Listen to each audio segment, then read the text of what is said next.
No mistake about it. If they stop sharing that intelligence, the United States will be less safe. We've seen this as recently as this past year, where because of those strong intelligence sharing between the United States and Austria, countless lives were saved by disrupting a terrorist attack that was going to take place at the Taylor Swift concert in Vienna. Second, you have been publicly outspoken in your praise and defense of Edward Snowden, someone who betrayed the trust of our nation and jeopardized the security of our country. The truth is, the vast majority of the information he stole and leaked before running off to China and Russia, might I add, had nothing to do with Americans' privacy and compromised our most important sources and methods. And in many ways, we're still paying a price for that. And I believe that Edward Snowden's action put our men and women in uniform in places like Iraq and Afghanistan at risk. You have celebrated Snowden as a, quote, brave whistleblower, and actually put forward legislation asking for his pardon. Furthermore, when given the opportunity to clarify your position in pre-hearing questions, you declined. And instead you expressed, and again I quote, the DNI has no role in determining whether or not Edward Snowden is a lawful whistleblower. Boy, that is troubling to me in so many ways. Not only do you think that someone who divulged secrets and then ran off to Russia should be celebrated as brave, but you don't seem to understand the DNI's role in determining whistleblower determinations. In fact, the DNI has a significant role in transmitting lawful whistleblower complaints to this committee. They're all laid out right here in the statute. And I would have serious concerns about confirming someone who cannot distinguish between complaints that are made lawfully and those that are made not. In the statute, it says the job of the DNI is to protect intelligence sources and methods from unauthorized disclosure. That's a quote. I guess I'm asking, what message would it send to have a DNI who would celebrate the work of a member of the IC or a contractor that would, on their own mission, decide what's appropriate to leak? I don't understand that. Third, until recently, you had a clear and consistent record of opposing FISA 702. I know members on this committee already understand how important this is, but for folks who don't, this law is critical to our national security. Literally 60% on average of what goes into the president's daily brief, what President Trump will read each day in assessing what's going on in the world, comes from this important piece of law that allows us to seek out those foreigners abroad for coverage. And it's helped prevent terrorist attacks. It helps us prevent foreign cyber attacks. It helps us on a topic that a lot of folks are looking at, fentanyl trafficking. Now, many in this Congress and many on the committee have tried to reform this legislation to better balance security and civil liberties. However, you have consistently gone further. Not only did you vote against reauthorizing 702, you actually introduced legislation to fully repeal the whole thing, calling it again, quote, a blatant disregard for our Fourth Amendment constitutional rights. Now, I understand that since you've been nominated to be DNI, you've expressed a change of heart. I think that's welcome, but I have to tell you, as I view this as a job interview, as I try to make my judgment on whether you should be confirmed, I don't find your change of heart credible. Because the world today is more complex and more dangerous than ever before. And we need serious people with sufficient experience to be able to navigate that complexity. I hope you use this opportunity to address my concerns and all of the members of this committee. I appreciate again your service, and I'm looking forward to a thorough discussion. Thank you, Mr. Chairman. Thank you, Mr. Vice Chairman. We welcome back Senator Richard Burr, the former chairman of this committee who has emerged from retirement, to introduce Ms. Gabbard yet still in retirement he still seems unable to find a pair of socks. Nonetheless, we say thank you and welcome you back, Senator Burr. Some things are very predictable, Mr. Chairman. Chairman Cotton, Vice Chairman Warner, members of this distinguished committee, I want to thank you for allowing me to join you today to provide my thoughts and support on behalf of Tulsi Gabbard's nomination to be Director of National Intelligence. This is my first visit back to the Senate in slightly over 2 years. Permit me to say, from this side of the dais, you're not as intimidating as I thought when I was on your side of the dais. When I was chairman of this committee, Senator Warner and I stuck to a single refrain with our staff: follow the facts wherever they lead. Today, an anonymous person or group launching a campaign using rumors as sources and accusations as fact can drive the outcome of an election and of public opinion. I know it to be true. Remember, I sat in your chair for the Russia investigation, where we found much of the influence to be the result of fictitious narratives driven by Russia. Now, some of you may be wondering, why do I support Tulsi Gabbard and why am I here to introduce her as a nominee? I've experienced firsthand a coordinated attempt to influence this nominee's support in the United States Senate and with the American people. I was contacted by several national journalists shortly after the president nominated Tulsi, asking me to confirm one of the many rumors circulating about this nominee. I informed each journalist over a 5-week period that the rumors shared with me was simply not true. This narrative was shared from one journalist to the next journalist to the next journalist. I assume today they ran out of journalists. This was a coordinated effort to kill this nomination. Advise and consent is the responsibility of the United States Senate, and I truly believe that each member takes it seriously. All members of this committee were offered the opportunity for individual meetings with Tulsi, and if you chose not to meet with her, it's on you. I've done my homework, and here are the facts. Tulsi Gabbard's historic life began at birth. She's the first American Samoan-born member of Congress, period. She graduated from Hawaii Pacific University with a degree in business administration with a concentration in international business. In 2002, at age 21, Tulsi became the youngest woman in America ever elected as a state representative. That was not enough. In 2003, she joined the Hawaii National Guard. When deployed, in her re-election, her opponent raised the issue, could you serve the people that elected you if, in fact, you were deployed?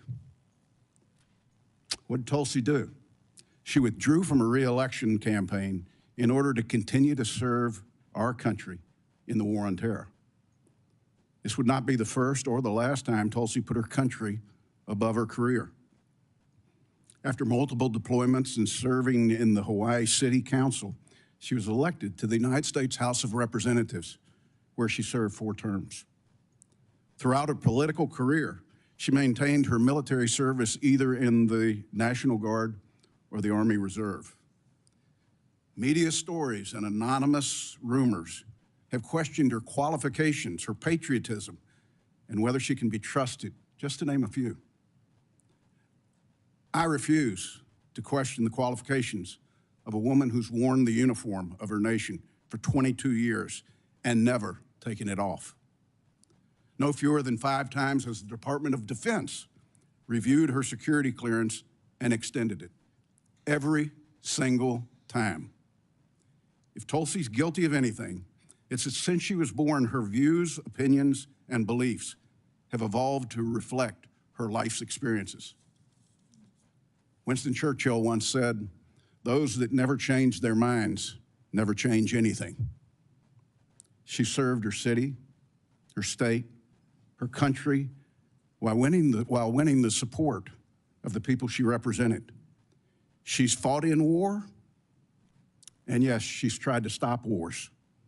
At the ripe age of 43, Tulsi has the life experiences that match or exceed most members of Congress. Tulsi was serving in uniform 3 years before some of us here today voted to create the Director of National Intelligence. Chairman Cotton, Vice Chairman Warner, members of the committee, it's my honor to support and to introduce to the committee Lieutenant Colonel Tulsi Gabbard. Thank you, Mr. Chairman. Thank you. Thank you, Senator Burr. Now our colleague, Senator Joni Ernst of Iowa, has taken a few minutes out of her very busy schedule to be here to introduce Ms. Gabbard as well. Senator Ernst. Thank you, Chairman Cotton and Ranking Member Warner. And good morning to my distinguished colleagues. I also do want to take a moment this morning to recognize the lives that were lost in the collision near DCA last night. It is a truly heartbreaking tragedy. My prayers are with the victims' families and their loved ones. So thank you. Duty, honor, service. These are not just words. They are principles that have guided Lieutenant Colonel Gabbard. As a young enlisted soldier in the Hawaii National Guard, Tulsi answered the call to duty upon her deployments to the Middle East. From graduating at the top of her class from the Accelerated Officer Candidate School at the Alabama Military Academy, the first woman to do so, to serving as the youngest member of Hawaii's legislature, she upheld honor while breaking barriers both in uniform and in her civilian leadership roles. And today, Lieutenant Colonel Gabbard demonstrates her commitment to service by sitting before this committee, prepared to answer the nation's call yet once again, this time as the next Director of National Intelligence. Tulsi and I share similar backgrounds, both to our nation and to our communities. We've worn the same uniforms, serving in the Army National Guard and Army Reserves, leading battalions and deploying to Iraq and Kuwait. We've both had the privilege of serving in our state legislatures and in Congress, representing the people who shaped our lives and our communities. Tulsi exemplifies what it means to rise above partisanship, putting the needs of the American people over political divisions. She put her own life on the line in combat operations and now has set aside partisan differences as a former Democrat member of Congress to answer the call to serve in a Republican administration. The mainstream media has fought to paint their own picture of Tulsi Gabbard. But let's talk about the real Tulsi Gabbard, the woman and the soldier who I've come to know and respect. And I've known Tulsi for the past decade. Relationships matter. In 2015, then Congresswoman Gabbard met my dear friend Owen, who was a dear friend of mine from Iowa State University. Owen was a wounded special operations warrior who embodies the resilience and strength of our military community. Owen was the subject of an attack in Afghanistan where he lost his leg and his left eye serving in the war. After this attack, or during this attack, Owen was tossed into the dead pile. Owen, bleeding and in excruciating pain, cried out to his teammates, "I'm not dead." Thankfully, his fellow warfighter attended to Owen. but the road to recovery was long and hard, including a stint at Walter Reed Medical Center. During this time, Owen met a fellow warrior and patriot, Congresswoman Tulsi Gabbard, who became a friend, and today they remain in touch. Owen prides himself in being a very good judge of character. And Tulsi, he speaks volumes of your character. Owen's final message to me before this hearing was, Tulsi has maintained her integrity throughout her career. She's the same gal I met in 2015. She always makes time for our old, broken warriors. And colleagues, I will leave you with this. You know me. I trust Tulsi Gabbard. She will be honest with you. She will listen to your concerns. She will be receptive to your feedback. And rest assured, Lieutenant Colonel Gabbard loves this country, a fact proven by her willingness to put her life on the line to defend it. For over 20 years, she has put on the uniform and checked her political views at the door with one mission in mind: to protect and defend our great United States of America. Tulsi, duty, honor, and service have marked your life. Thank you for your extraordinary dedication to our nation, for embodying the values that make our military the best in the world, and for stepping up to serve yet once again as President Trump's Director of National Intelligence. Relationships matter. I urge my colleagues to support this nomination. My best wishes to you, Tulsi, and to your family. God bless our country. Thank you, Mr. Chair. Thank you, Senator Ernst. I know that Senator Ernst has a busy schedule to include a hearing for Dan Driscoll, the Secretary of Army nominee at the Armed Services Committee. I'm sure Senator Burr has to go on a fishing trip or something. So we will excuse both senators from the witness table.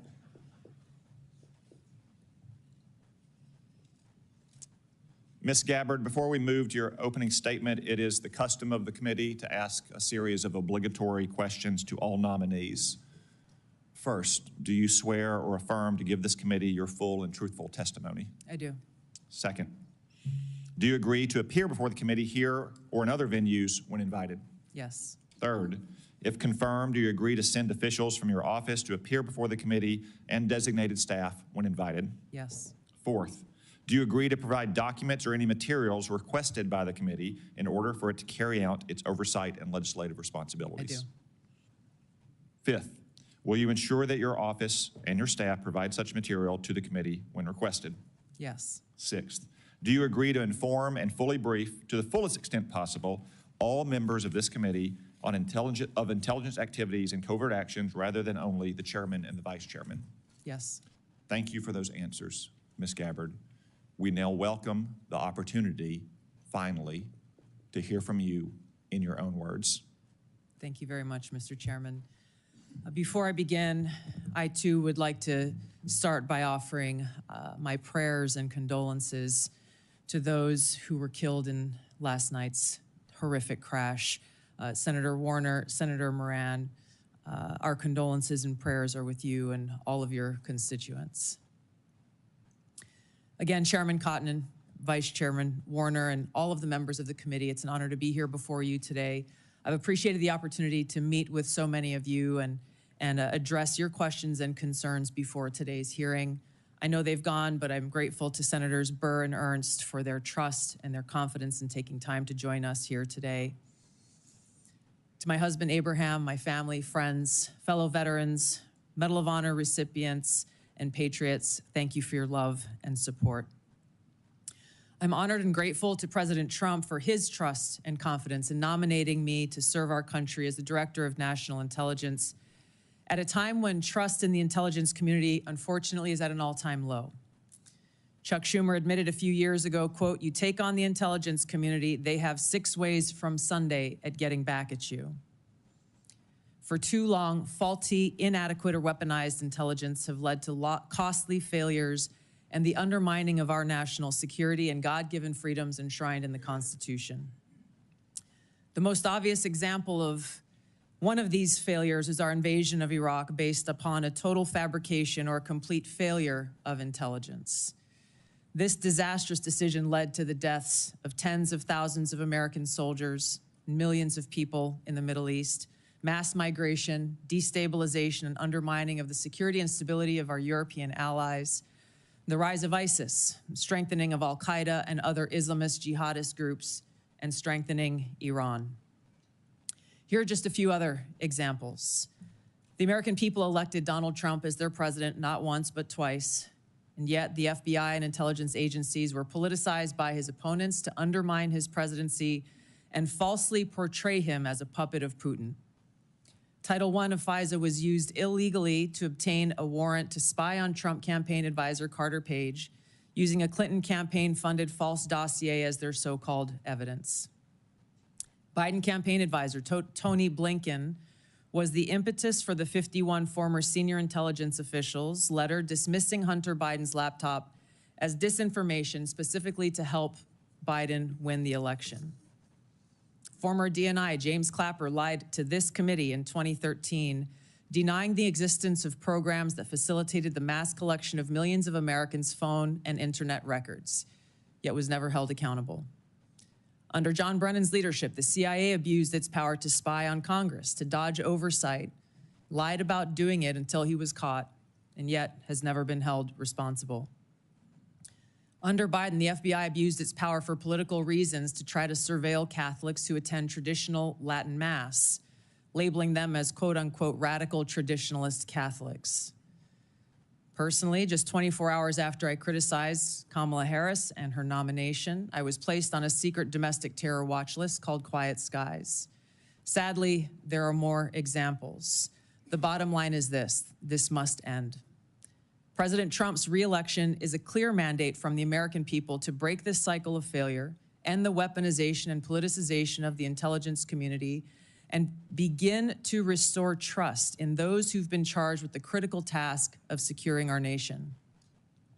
If confirmed as DNI, I will do my very best to fulfill this mandate and bring leadership to the intelligence community with a laser-like focus on our essential mission, ensuring the safety, security, and freedom of the American people.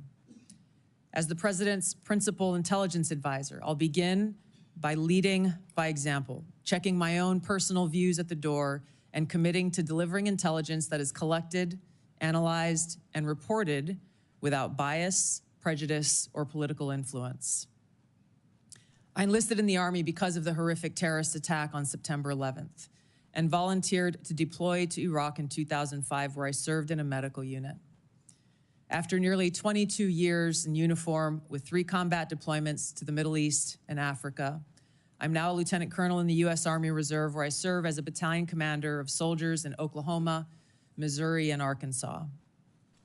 I served in Congress for 8 years on the Homeland Security, Foreign Affairs, and Armed Services committees. And it's my experience in the military and in the halls of Congress that have given me a deep understanding of the complex challenges that our nation faces, in both roles engaging with world leaders, in both roles being privy to highly classified intelligence.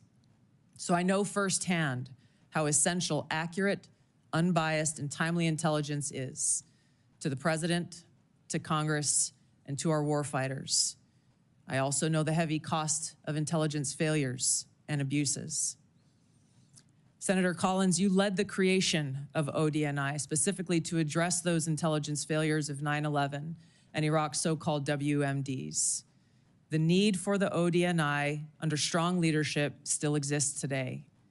If confirmed, I'll bring my experience and fresh eyes to leading the intelligence community. And my day one priorities will be to assess the global threat environment identify where gaps in our intelligence exist, integrate intelligence elements, increase information sharing, and ensure that unbiased, apolitical, objective collection and analysis to support the president and policymakers' decision-making occur. I'll work to end the politicization of the intelligence community and ensure there is a clear mission focus in the IC on its core mission of this unbiased, apolitical collection and analysis of intelligence to secure our nation. I'll work to rebuild trust through transparency and accountability. This is a national security imperative. And I'll work to assess and address efficiencies, redundancies, and effectiveness across ODNI to ensure focus of personnel and resources is on our core mission of national security. Now, in my meetings that I've had with many of you, you expressed bipartisan frustration about recent intelligence failures as well as the lack of responsiveness to your requests for information. Whether it's the surprise October 7th Hamas terrorist attack, to the sudden takeover of Syria by Islamist extremists, failures to identify the source of COVID, anomalous health incidents, UAPs, drones, and more. If confirmed, I look forward to working with you to address these issues. Ensuring the safety, security, and freedom of the American people is a mandate of leadership that rises above partisan politics. If confirmed, my commitment to the president, to you, and to the American people is this: I will do my very best to find the truth, no matter where it leads, and share that truth with President Trump, his advisors, and you in Congress, providing you with that unbiased, timely, and accurate intelligence as you make the tough decisions that'll impact the safety, security, and freedom of the American people. Now, before I close, I want to warn the American people who are watching at home. You may hear lies and smears in this hearing that'll challenge my loyalty to and my love for our country.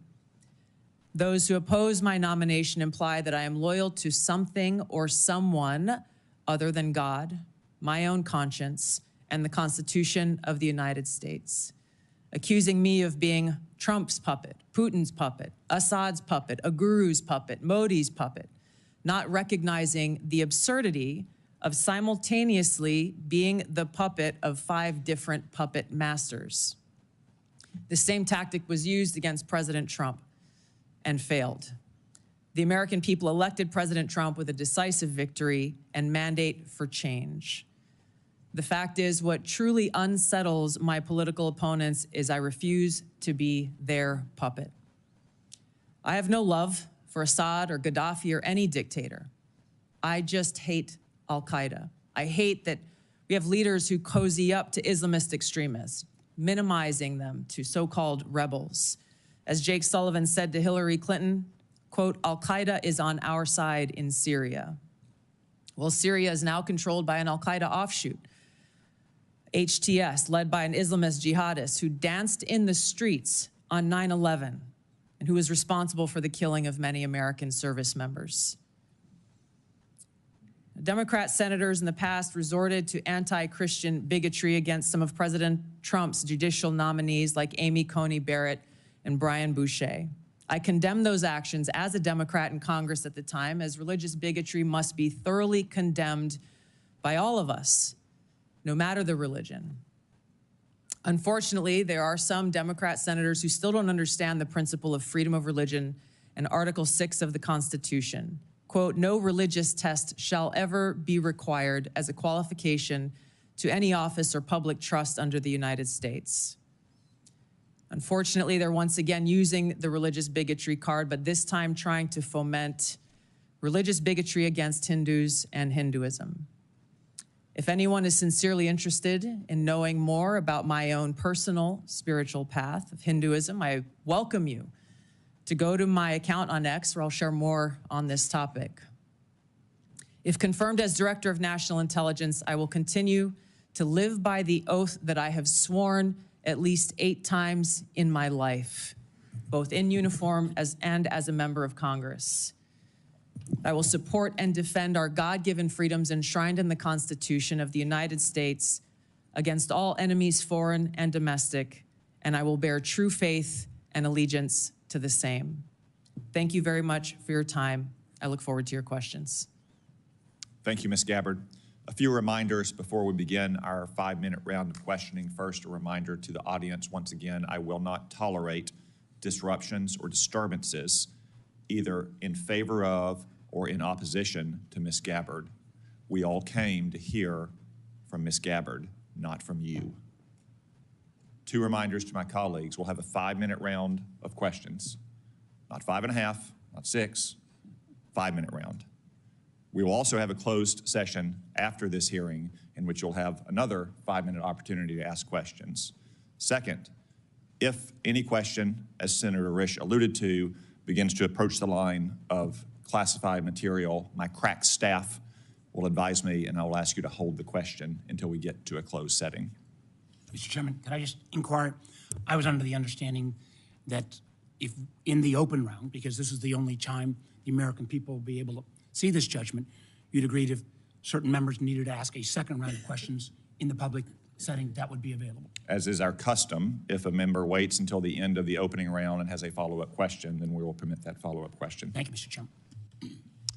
Ms. Gabbard, if confirmed, you'll be entrusted with our nation's most important secrets. We're all entrusted with that information to serve the American people and to keep our country safe. Unfortunately, as you said in your opening statement, we've seen too many instances in recent years of people who were trusted with classified information and went on to abuse and politicize that trust. For example, in October 2020, more than 50 former intelligence officers, many of whom still held a top secret clearance, wrote a letter invoking their credentials to make false claims about Hunter Biden's laptop, likely being Russian disinformation. Do you agree that this was an example of intelligence professionals abusing and politicizing their past positions and credentials?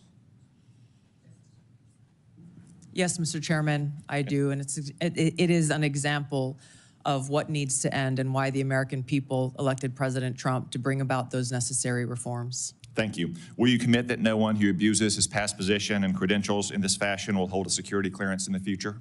Yes. Thank you. Now, I want to be fair to my Democratic colleagues. Such abuses aren't just a problem on the left. Also in 2020, President Trump's former national security advisor, John Bolton, published a book in which he revealed sensitive conversations with the president on national security matters, including highly classified information. He didn't submit this book for review and approval to ensure that our national security secrets were protected. Do you agree that John Bolton's actions likewise undermined public trust? Yes, Mr. Chairman. Will you commit that no one who so abuses his past position and risks the exposure of classified information by publishing a book without submitting it for review and getting approval before publication will hold a security clearance again or be trusted with classified information again? Yes. Thank you. Let's move on to the topic of OD&I reform that I mentioned in my opening statement. Congress originally envisioned the OD&I to be a small coordinating agency that directs, rather than replicates, the now 18 constituent agencies that make up our intelligence community. Over the years, however, the OD&I has strayed from this vision to an organization that now publicly boasts nearly 2,000 people, more than half of whom are not detailed from an intelligence agency, but rather are career OD&I bureaucrats. They've even developed centers that are producing their own analysis. Will you commit today to working with this committee to restoring the OD&I to its original size, scope, and function? Yes, Senator, I look forward to working with you and the committee as I, if confirmed, assess the current status of who is working in the OD&I and the function that they fulfill to make sure of its effectiveness and elimination of redundancies and bloating. Thank you. Do you support some of the policy proposals I mentioned in my opening statement about capping the size of the OD&I, eliminating OD&I taxes, returning employees back to their home agencies to do real intelligence work? Yes, Senator, I look forward to working with you as we assess where the OD&I needs to be in order to fulfill its core mission and function. Thank you. And in your preparation for this hearing and this important responsibility, have you developed any thoughts that explains the mission creep and the empire building that we've seen at the OD&I in recent years? Yes, Senator, I've had the opportunity to review the history of the OD&I, to speak to Ambassador Negroponte, the first Director of National Intelligence, as well as others who have served in this position. I think there are a number of contributing factors to the creation of centers, or not centers, but offices like the recently eliminated Office of DEI within OD&I. and other areas where I need to go in and assess the replication and the duplication of responsibilities that exist elsewhere and some of the other intelligence elements that ODNI has oversight over. Thank you. Colleagues, I will lead by example and yield back 1 minute of my time and recognize the Vice Chair. Well, thank you, Mr. Chairman. That is a first. Ms. Gabbard, let me be clear, at least in my views. I salute your service to our country, but I have serious doubts about your judgment. And those are some of the areas that I want to pursue. First, until you are nominated by the President to be the DNI, you consistently praise the actions of Edward Snowden. Some who, I believe, jeopardized the security of our nation and then, in an effort to flaunt that, fled to Russia. You even called Edward Snowden, and I quote here, a brave whistleblower. Every member of this committee supports the rights of legal whistleblowers. But Edward Snowden isn't a whistleblower. And in this case, I'm a lot closer to the chairman's words, where he said Snowden is, quote, an egotistical, serial liar and traitor who, quote, deserves to rot in jail for the rest of his life. Ms. Gabbard, a simple yes or no question. Do you still think Edward Snowden is brave? Mr. Vice Chairman, Edward Snowden broke the law. I do not agree with or support with all of the information and intelligence that he released, nor the way in which he did it. There would have been opportunities for him to come to you on this committee or seek out the IG to release that information. The fact is, he also, even as he broke the law, released information that exposed egregious, illegal, and unconstitutional programs that are happening within our government that led to serious reforms that Congress undertook. Chairman, we got 5 minutes.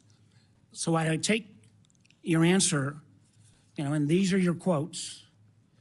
Brave, please join my bipartisan legislation calling for charges to be dropped against him. Do you disagree that legislation was not appropriate? Do you believe he is brave or not? Yeah, back those words? Once again, Senator, Edward Snowden broke the law. He also released information we agree that Edward Snowden that exposed the United States government's illegal your programs. Legislation and your words are still your beliefs. Yes or no, please. I'm making myself very clear. Edward Snowden broke the law. He released information about the United States government's illegal activities. If I may just finish my thoughts, Senator.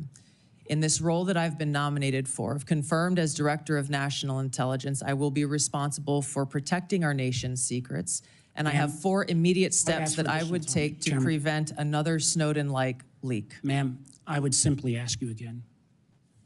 I don't think you're going to answer. I agree with Tom Cotton. He's a traitor. You, for years, until you got chosen by President Trump, have celebrated this guy as brave. You've called for him to be pardoned, for his charges to be dropped. I cannot imagine a director of national intelligence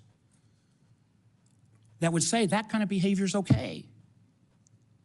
How would we maintain the trust of the IC and the contractors who work for it? How would we maintain the trust of our Five Eyes partners? I find it very troubling. Let me move to 702. I know other members are going to raise this. Remember, the 702 is critical to our national security. 60% of the president's daily brief, 60% of the information President Trump gets every day in a PDB will come from this. You've had a long history of opposing 702. Many members of Congress have. But one of the things you actually done that not many have is not to reform it, but you actually said you wanted to repeal it. But now, whether it's confirmation conversion or whatever, you call 702 vital.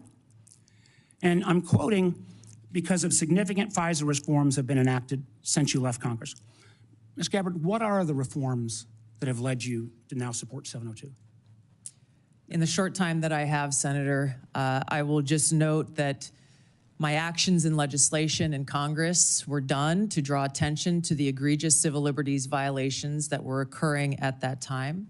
Ms. Gabbard, some of the... Ms. Gabbard, I ask you a question. Please give me the courtesy of responding. You said the reforms now make you supportive. What can you cite? Which reforms? There are a number of reforms to include getting rid in the new law, that, right? that all of you and your wisdom. Ms. Gabbard, my time is getting short, but I got to just tell you, after the reforms were passed into law in April of 24, you went on Joe Rogan's podcast in May. The bill is now law.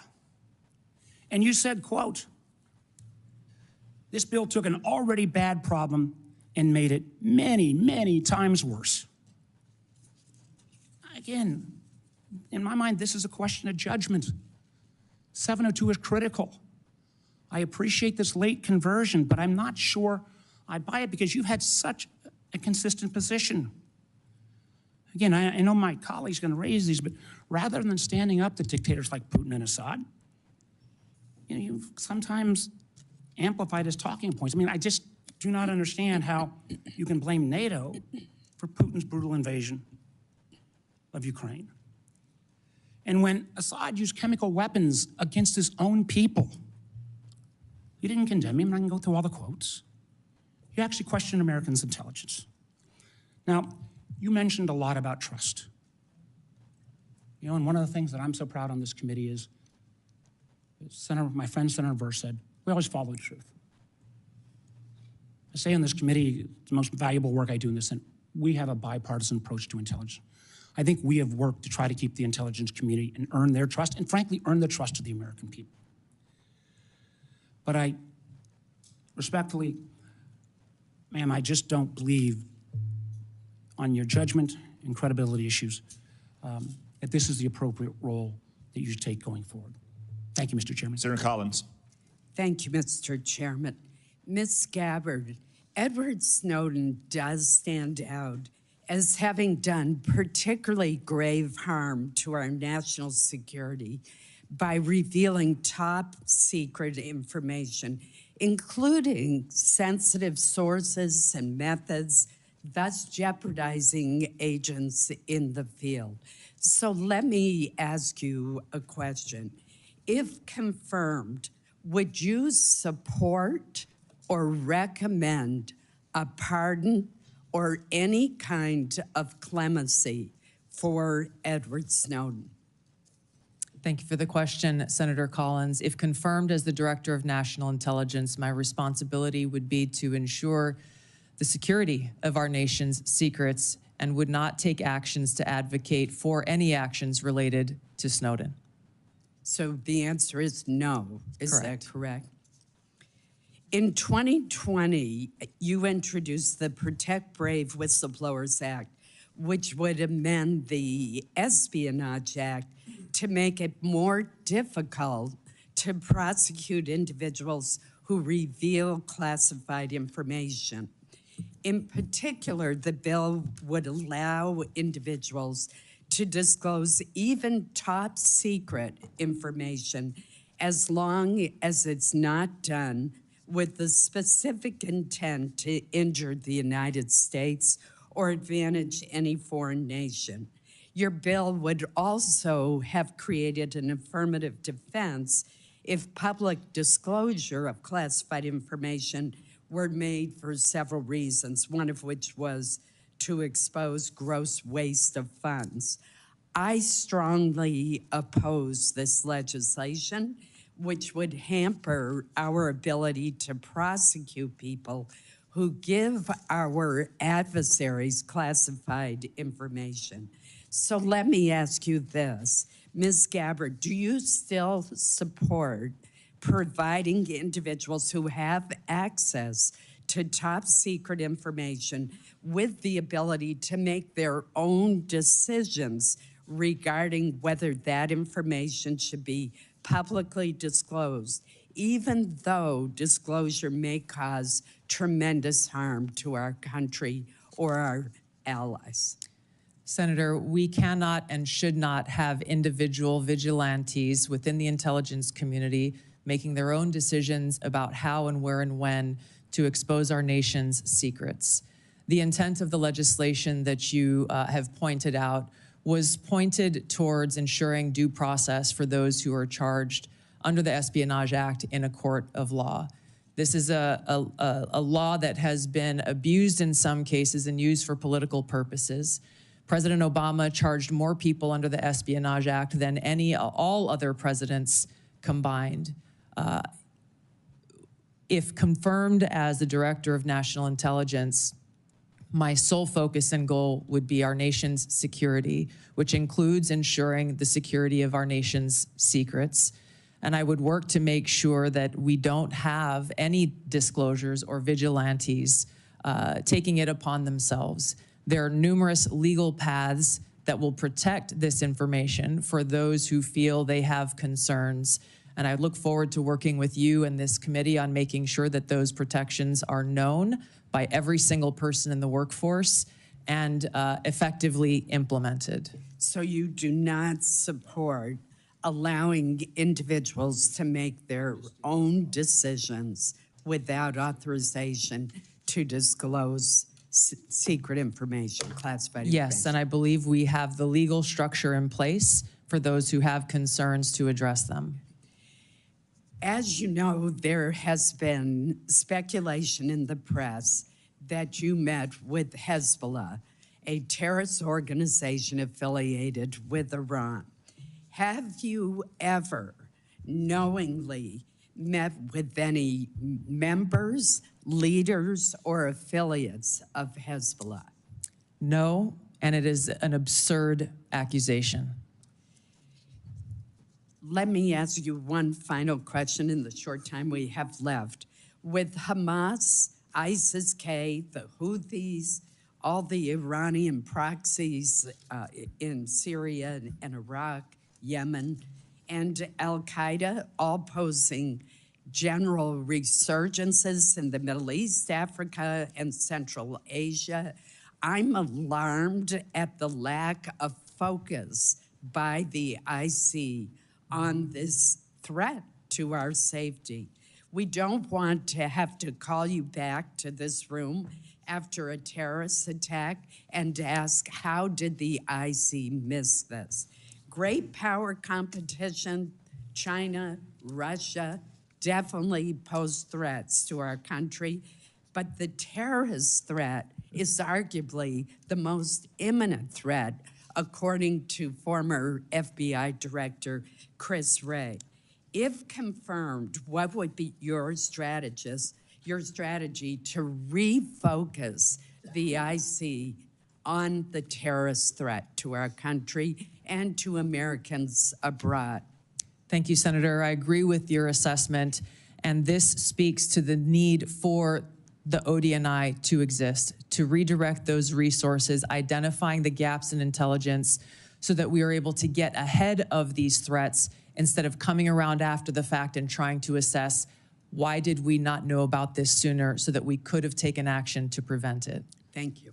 Senator Wyden. Thank you very much, Mr. Chairman. Welcome, Ms. Gabbard. Thank you. I am going to try to get 4 questions in, so I'll be brief, and if you can reciprocate, that would be very much appreciated. We've been talking about Section 702, the Foreign Intelligence Surveillance Act, and I believe it's critical that the DNI support additional reforms to protect the privacy of law-abiding Americans.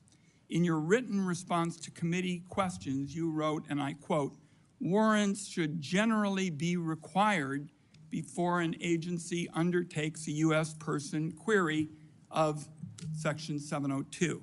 Is this your current position?" Yes, it is, Senator. And as you'll note in that written response, I noted some exigent circumstances with which there may be other options. But I also want to make a note that a simple warrant requirement is ultimately going to be a policy decision that all of you will make. I would point to history, to some examples. Time is short. I'm glad you answered in line with your written answer that you support a warrant. Section 702 also involves a huge loophole now that was included recently that could allow the government to force anyone with access to a Wi-Fi router or cable box to secretly participate in the warrantless surveillance program. Do you support, as I do, eliminating this language? Senator, I would have to look more into that and assess, if confirmed, what the impacts of the implementation of the existing safeguards are and come back to you in Congress as you look at reauthorization. It is a massive loophole, and I hope to hear after you've looked at it that you'll be supportive of my efforts. Let me turn now to the question of the Inspector General situation. Can the President of the United States refuse to fund the Inspector General for the intelligence community despite appropriations from Congress? And here I'd like a yes or no. Senator, I don't know about the legal authorities, but I understand the essential role that the inspectors general play. And if confirmed, look forward to empowering our Inspector General to fulfill their responsibility. Good, because Congress either has the power of the purse or it doesn't. And I think in your answer to me, you recognize that you have an independent obligation to follow the law. I think that's a constructive answer. Let me turn now to the matter of spying on journalists. You wrote in your response to the committee questions that you support the Biden administration Department of Justice's policy restricting the collection of reporters' records, and you called for the codification of those restrictions. Will you reconfirm that position this morning? I believe strongly in the First Amendment, which protects a free press. So you will, in effect, say that you will continue to support the Biden administration policy to protect journalists? I'm not familiar with the specific Biden administration policy, but I believe strongly in the defense of the First Amendment. It is a policy that restricts the collection of reporters' records, and you have called for the codification of those records, so I'm going to accept that you're not changing your position, and I appreciate it. I've got time, I think, for one more question. While you were in Congress, you introduced legislation prohibiting the government from mandating that Americans' phones or apps include mechanisms to allow the government to bypass encryption or other privacy technology. In your written responses to the committee questions, you reconfirmed your opposition to these mandates. Is that still your position? Yes, these back doors lead down a dangerous path that can undermine Americans' Fourth Amendment rights and civil liberties. You are being very helpful by moving so quickly. Let me turn to whistleblowers. You wrote in your response that whistleblowers must have clear, protected channels to report concerns, including the unauthorized transmittal of classified information to appropriate entities such as members of Congress. Do you agree that IC whistleblowers must have a clear path to this committee and that they don't need permission from agencies to talk to us? That's a yes or no. Senator, the answer is clearly yes. I would like to state a few other actions I would take if confirmed as Director of National Intelligence is, number one, make sure that we don't have illegal and unconstitutional programs within the intelligence community, making sure that we enact security clearance reform to limit access to our nation's top secrets, make sure that every single person in the workforce understands their rights as whistleblowers and the legal channels to take, which would include coming directly to you as members of Congress, as well as establishing a direct hotline to myself should they choose to take that path. One last question, if I might. Would you support the declassification of the committee's full report on the CIA's torture program? Senator, I believe in transparency. I have not seen this, and so cannot make an honest assessment for that answer. Thank you, Mr. Chairman. Senator Cornyn. Welcome, Ms. Gabbard. Congratulations and thank you for your service to our nation. I hope you will take to heart the chairman's comments about the exploding bureaucracy, not only in the government generally, but in the Office of the Director of National Intelligence.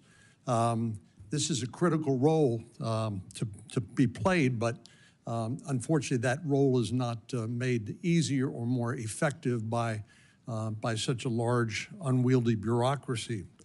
Do you believe that the President of the United States should get all of the lawfully collected intelligence that's available in order to inform his judgments as Commander-in-Chief? Senator, not only is the answer a strong yes, I would say that it is the Director of National Intelligence responsibility to make sure that the President has access to all the intelligence so that he can make the best informed decisions for our country. And you will be the one actually briefing him on a daily basis, correct? That's correct. And the President's daily brief, and we've heard that that is composed of about 60% of it's by composed of information gleaned by collection under Section 702 of the Foreign Intelligence Surveillance Act.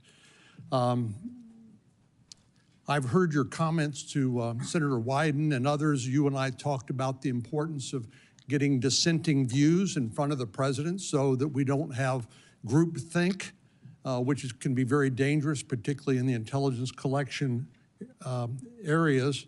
And I appreciate your agreeing that presenting the policymakers, including the president, with dissenting views is very important. Are you aware that overwhelmingly the courts that have looked at a challenge to Section 702 based on the Fourth Amendment and any potential warrant requirement have overwhelmingly said that the Fourth Amendment is not implicated by search of lawfully collected intelligence? I am aware, yes, Senator. And do you disagree with that? What I began to say in answer to Senator Wyden's previous question on this issue is, number one, the decision about a warrant requirement will be yours to make, not mine as the Director of National Intelligence. You'll be the Director of National Intelligence, and people will be wanting to hear from you about what we should do as policymakers.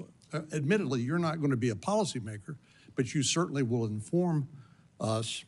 And wouldn't you do agree that the courts have overwhelmingly held that a warrant is not required, correct? Yes, Senator, I'm aware of the court rulings. What my commitment is to make sure that we uphold the Fourth Amendment rights of Americans in protecting against unlawful seizure and search. There are many different ways to do this. The devil is in the details. There are examples of how even in situations under Title I where a warrant is required to surveil a U.S. person. Title I is different. I agree with you on that. But my point, Senator, if I may just finish. Excuse me.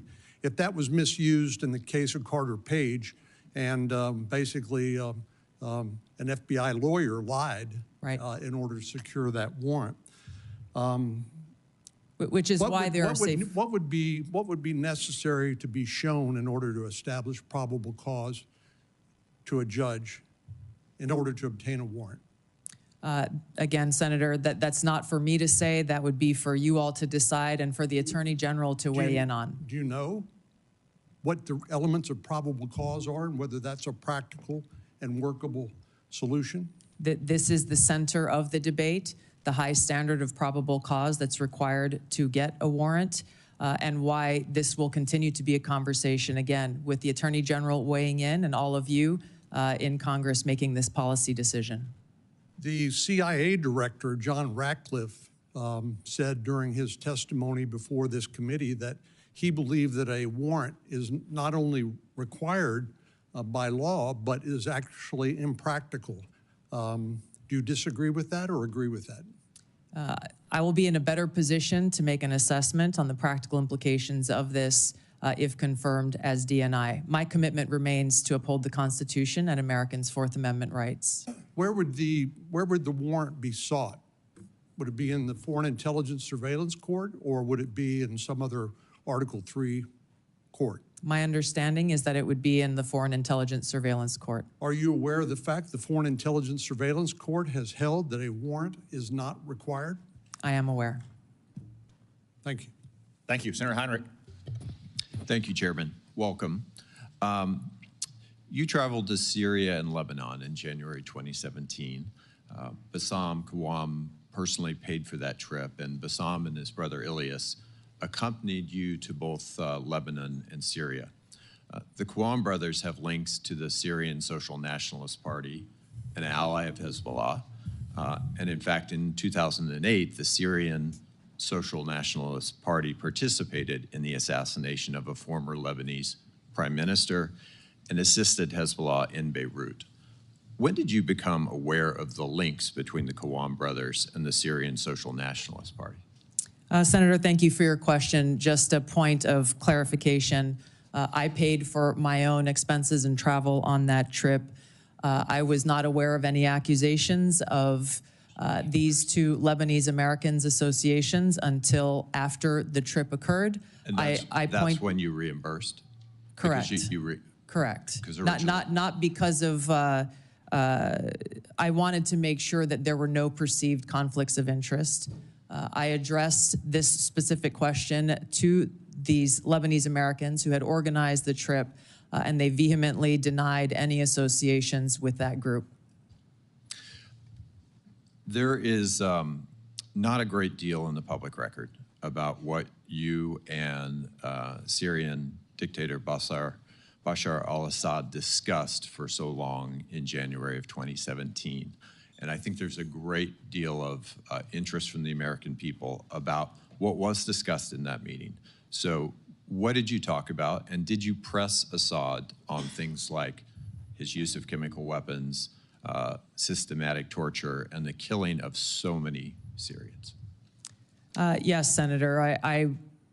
Upon returning from this trip, I met with people like then Leader Nancy Pelosi and Steny Hoyer, talked to them and answered their questions about the trip. And quite frankly, I was surprised that there was no one from the intelligence community or the State Department who reached out or showed any interest whatsoever in my takeaways from that trip. I would have been very happy to have a conversation and give them a back brief. I went with former Congressman Dennis Kucinich, who had been there many times before and who had met with Assad before. A number of topics were covered and discussed, and to directly answer your question, yes, I asked him tough questions about his own regime's actions, the use of chemical weapons and the brutal tactics that were being used against his own people. Were you able to extract any concessions from President Assad? No, and I didn't expect to, but I felt these issues were important to address.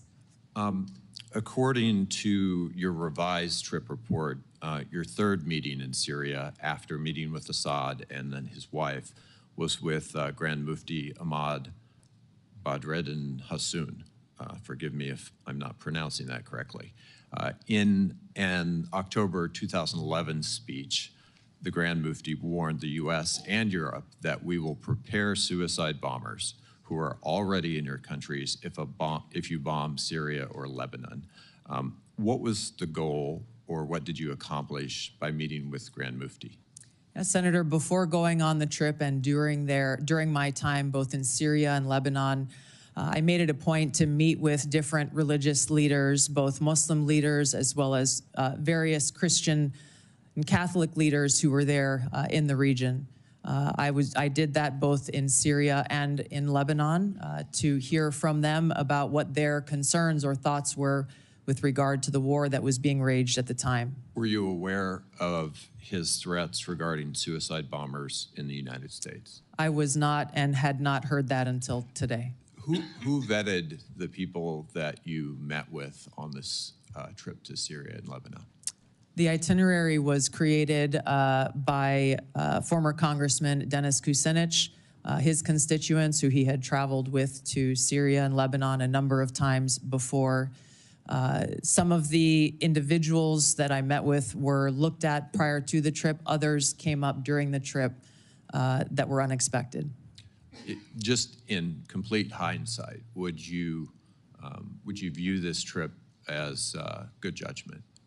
Yes, Senator, and I believe that leaders, whether you be in Congress or the President of the United States, can benefit greatly by going and engaging, boots on the ground, learning and listening and meeting directly with people, whether they be adversaries or friends. Last question.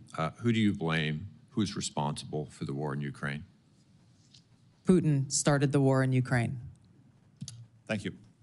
Senator Moran, before your questions, I want to extend all of our condolences in particular to you for the loss of life for your fellow Kansans last night in that air crash. Our prayers are with all of your people back home who lost loved ones. Thank you, Mr. Chairman. So many people here and throughout the halls of Congress have been very kind and expressing their condolences, and I appreciate you saying this in this setting just now. Lieutenant Colonel Gabbard, you were asked in your questionnaire about your priorities, and you listed Iran and Hamas and Hezbollah and North Korea.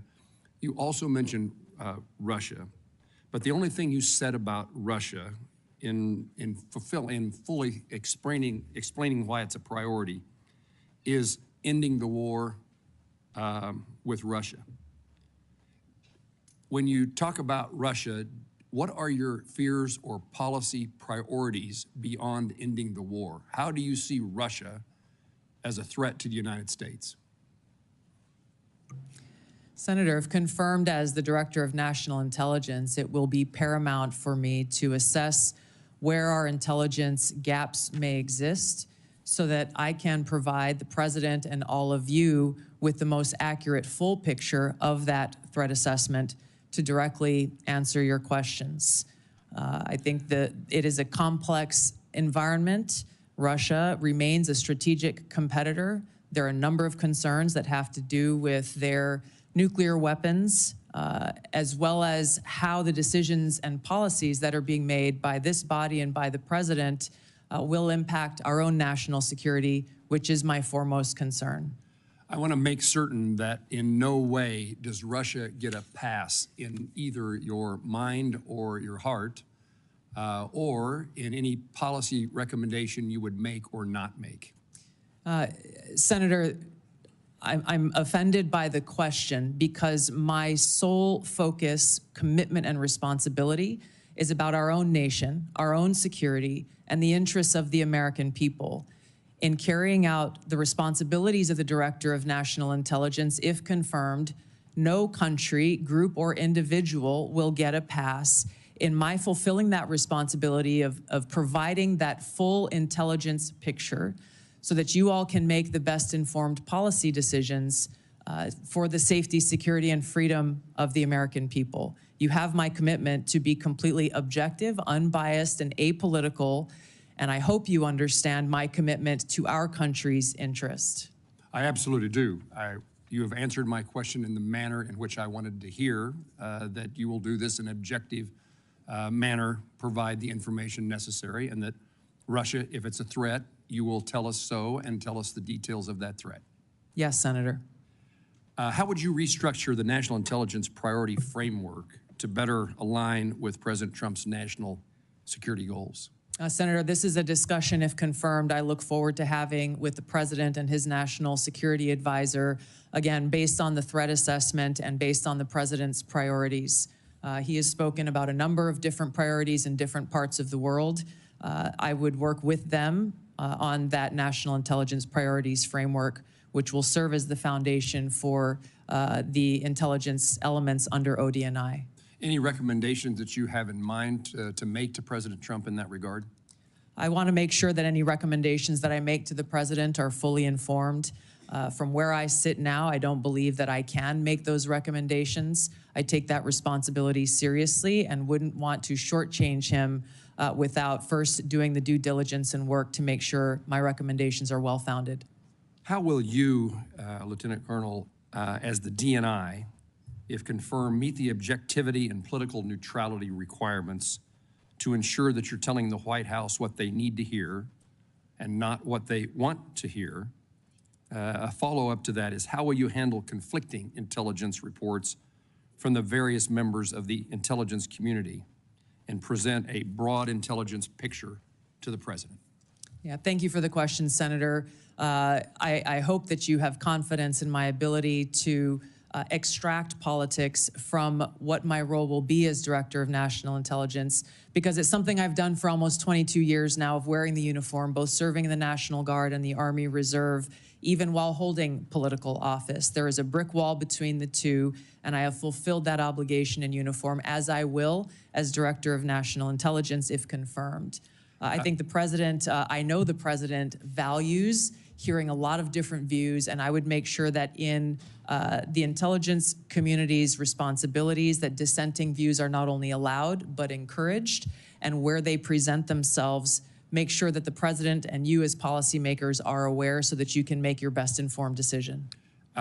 Would you agree with me that bias and prejudice, if it exists any place, exists in both sides of an issue, both partisan sides of this place called Washington, D.C., and the goal, the effort that you will make is to make certain that all the information is presented in a nonpartisan, direct, and manner based upon the facts as known? Yes, Senator, I agree, and you have my commitment. This is essential for the American people and all of you to have faith and trust in the intelligence products that are being delivered. One of the greatest challenges is knowing who's telling us the truth. And we need a DNI who tells the truth. True? Yes, I have a long record of speaking truth to power and would continue that commitment if confirmed in this role. Thank you. Thank you, Senator Moran. Senator King. Thank you, Mr. Chairman. And Ms. Gabbard, I certainly want to applaud and express my appreciation for your service, both in the military and in the Congress. Two very challenging jobs, and I want to thank you for that. I noted that Edward Snowden was in Hawaii, of all places, for a year and a half before he fled to Hong Kong and then on to Russia.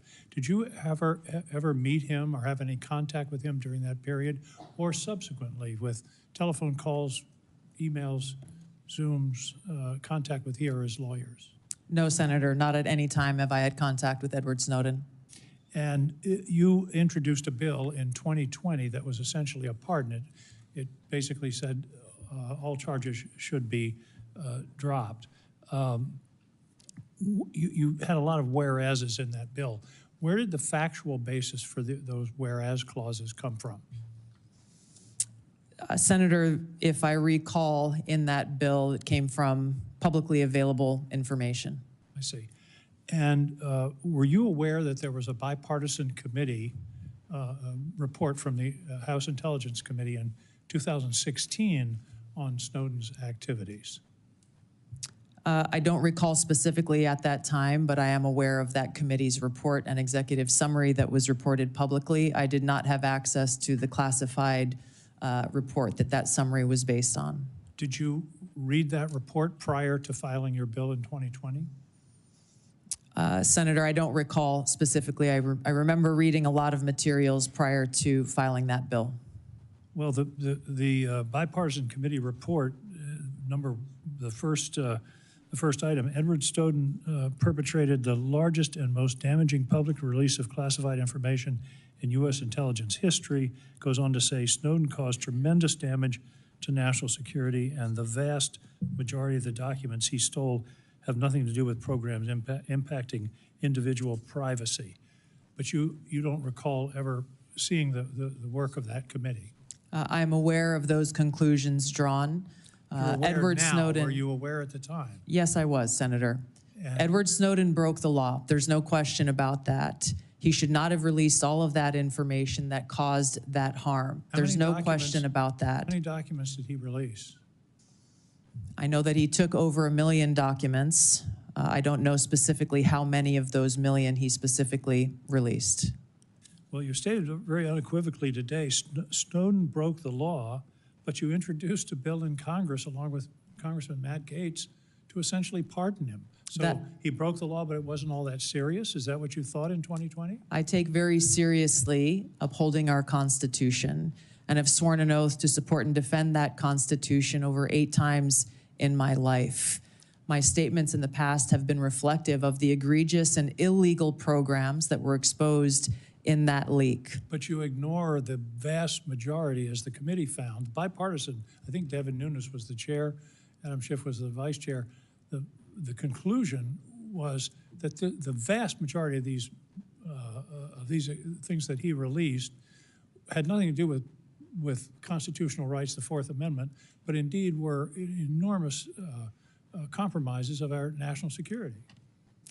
Senator, I focused on raising concerns around egregious, illegal, and unconstitutional programs that our government was conducting that clearly violated Americans' Fourth Amendment rights. I think the most important thing that I hope all of you find to be relevant here is that if confirmed as Director of National Intelligence, I would take seriously the responsibility to protect our nation's secrets, just as I have for almost 20 years of holding a security clearance of some sort myself, either secret or top secret, and have never once violated the responsibility and privilege that comes with holding that clearance, and have a specific action plan in place to make sure that there is not another Snowden-type leak in the future. I think you testified that you never saw the classified version of this report. That's correct. On page 22 of the report, there's a heading that's not classified that says, what damage did Snowden cause? And then there's a lot of redacted material. Did that not raise a red flag for you? Or do you not recall Edward seeing Snowden that? broke the law. Like I said, I did not that- have access to that classified. Did you seek access to it? I believe so, yes. This was quite some time ago. But you still introduced your bill to essentially. I take very seriously the protection of American civil liberties and our Fourth Amendment rights. If confirmed as Director of National Intelligence, I'd make sure that there is no further Snowden-type leak in the future, and that those who have concerns have legal channels to raise those concerns so that we don't violate and release our nation's secrets. There are about 20 Thank you, countries in Senator the King. world that don't. Senator King, time has expired. Senator Langford. Tulsi, it's good to see you again. Thanks for the time Thank you. that we got a chance to be able to spend together and be able to talk through a lot of these issues. Thanks for your service to the country, both in Congress, though you were in the wrong party at the time, and your service to the country through your service there, including in my great state in Oklahoma, that you had the opportunity to be able to serve there. I want to give an opportunity for you to be able to answer a few things on it, and I want to set some context. There's been a lot of questions about 702 and about Edward Snowden, and it may seem like this is repetitive to be able to come through it, but there are thousands of intelligence employees and folks that have also taken an oath to the country and to the Constitution. They serve our country every day. They're the folks that don't have a uniform on, that no one ever says thank you to them, and no one ever buys them lunch because people don't know who they are. But they every day put their lives on the line, and they work very hard to be able to protect Americans. And when Edward Snowden got mad at his employer that he didn't get the promotion that he wanted and started harvesting information, and then found some things that he didn't like on it, and then kept going, and then released them to media and went to China, and then went from China to Russia and became a Russian citizen and continued to be able to layer out intelligence unrelated to the civil liberties of any American, and then said, I have more and I can release them at any time I want. They don't see him as brave. They see him as a traitor. And the concern among so many here, and I think what a lot of the folks in the intelligence community that you'd have the responsibility to oversight is, they want to hear that you also believe the same thing, that not just he broke the law, but that he's a traitor, because they don't want that to ever happen again. And all the sources that they had, that they trusted and that trusted them, now their lives were at risk. And all the programs that they had that were determined lawful all collapsed, and that intelligence then was gone, and the president didn't have access to a lot of information for decision making. So this is a big deal to everybody here, because it's a big deal to everybody that you'll also oversee in that role as well. And so it's helpful for them to be able to hear your heart on this. So was Edward Snowden a traitor? Senator, my heart is with my commitment to our Constitution and our nation's security. Ours too. Thank you. Yeah. I have shown throughout my almost 22 years of service in the military, as well as my time in Congress, how seriously I take the privilege of having access to classified information and our nation's secrets. And that's why I'm committed, if confirmed as Director of National Intelligence, to join you in making sure that there is no future Snowden-type leak, and I would do so by taking 4 specific actions. Number 1, again, to make sure that there are no illegal and unconstitutional programs, limiting in a big way those who have access to our nation's top secrets through security clearance reform, making sure that every single person in the workforce knows about the legal whistleblower channels available to them, and making sure that there's a direct line available to me should anyone have concerns. If people choose to step outside of those legal channels to raise any concerns about programs or actions that exist within the intelligence community that are classified, there will be no excuse to do so, and they should be charged and prosecuted under the law. Was he a traitor at the time when he took America's secrets, released them in public, and then ran to China and became a Russian citizen? Senator, I'm focused on the future and how we can prevent something like this from happening again. So you would have the responsibility to be able to give counsel to the president, which is a great privilege. You already have his ear, quite frankly, and y'all have a great relationship on that, which is very beneficial. But when President Trump chose to take the strike on Soleimani, he was also at that same time going through an impeachment in the House. And you were kind of tough on him at the time about that. You called it a declaration of war. You said that the Soleimani strike will lead to an outcome that will further undermine our national security. As a member of Congress, I also take seriously declaration of war and our responsibility in that. He was acting in a way that he came out and the intelligence gave that Soleimani was in the process of preparing a strike on American citizens and those folks that were in the field at the time. I guess the question that I have is, the ODNI will sit with the president, will provide options to the president and say, here are the options that you could take. Would you have presented a Soleimani strike at that time, looking back at it now in retrospect and saying this is an option you could take and here's how to be able to do it? Yeah, thank you, Senator. It's an important question. If confirmed as Director of National Intelligence, I would make sure that the President has all of the objective analysis and intelligence reporting so that he can make that best informed decision, including all of the options and actions that he has available to him, which should exist alongside an assessment of what the possible repercussions or responses to those actions may be. My own personal views have no place in that assessment and that providing to the President and his advisors with all of those options available. Thank you, Senator Langford. Senator Bennett.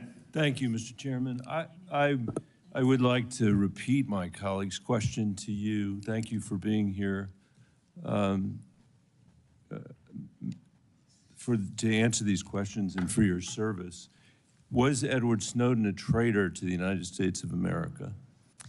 Senator, I will also repeat my answer. He broke the law. You said earlier that you were offended by a question that my colleague from Kansas asked, which I think was his duty as somebody on this committee to fulfill his responsibility to advise and consent. We are not here to be a rubber stamp for the President of the United States. So let me ask you again, do you believe, as the chairman of this committee believes, as the vast majority of members of our intelligence agencies believe, that Edward Snowden was a traitor to the United States of America? Senator, if confirmed as Director of National Intelligence, I will work with you to make sure that there is not another Snowden-like leak. Media. It's not a moment to propagate theories, conspiracy theories, or attacks on journalism in the United States. This is when you need to answer the questions of the people whose votes you're asking for to be confirmed as the Chief Intelligence Officer of this nation. As my colleague said, this is not about you. It's about the people that serve the intelligence agencies of the United States. Is Edward Snowden a traitor to the United States of America? That is not a hard question to answer when the stakes are this high. Senator, as someone who has your served answer, in yes uniform, or no, is Edward Snowden a traitor to the United States of America? as someone who has worn our my uniform in combat, I understand how critical our national security Apparently is. you don't. Apparently you don't. Let me ask you, I've worked very hard to put your own words here in front of the committee. Not, fake news, not conspiracy theories on the internet, but the actual things that you have said.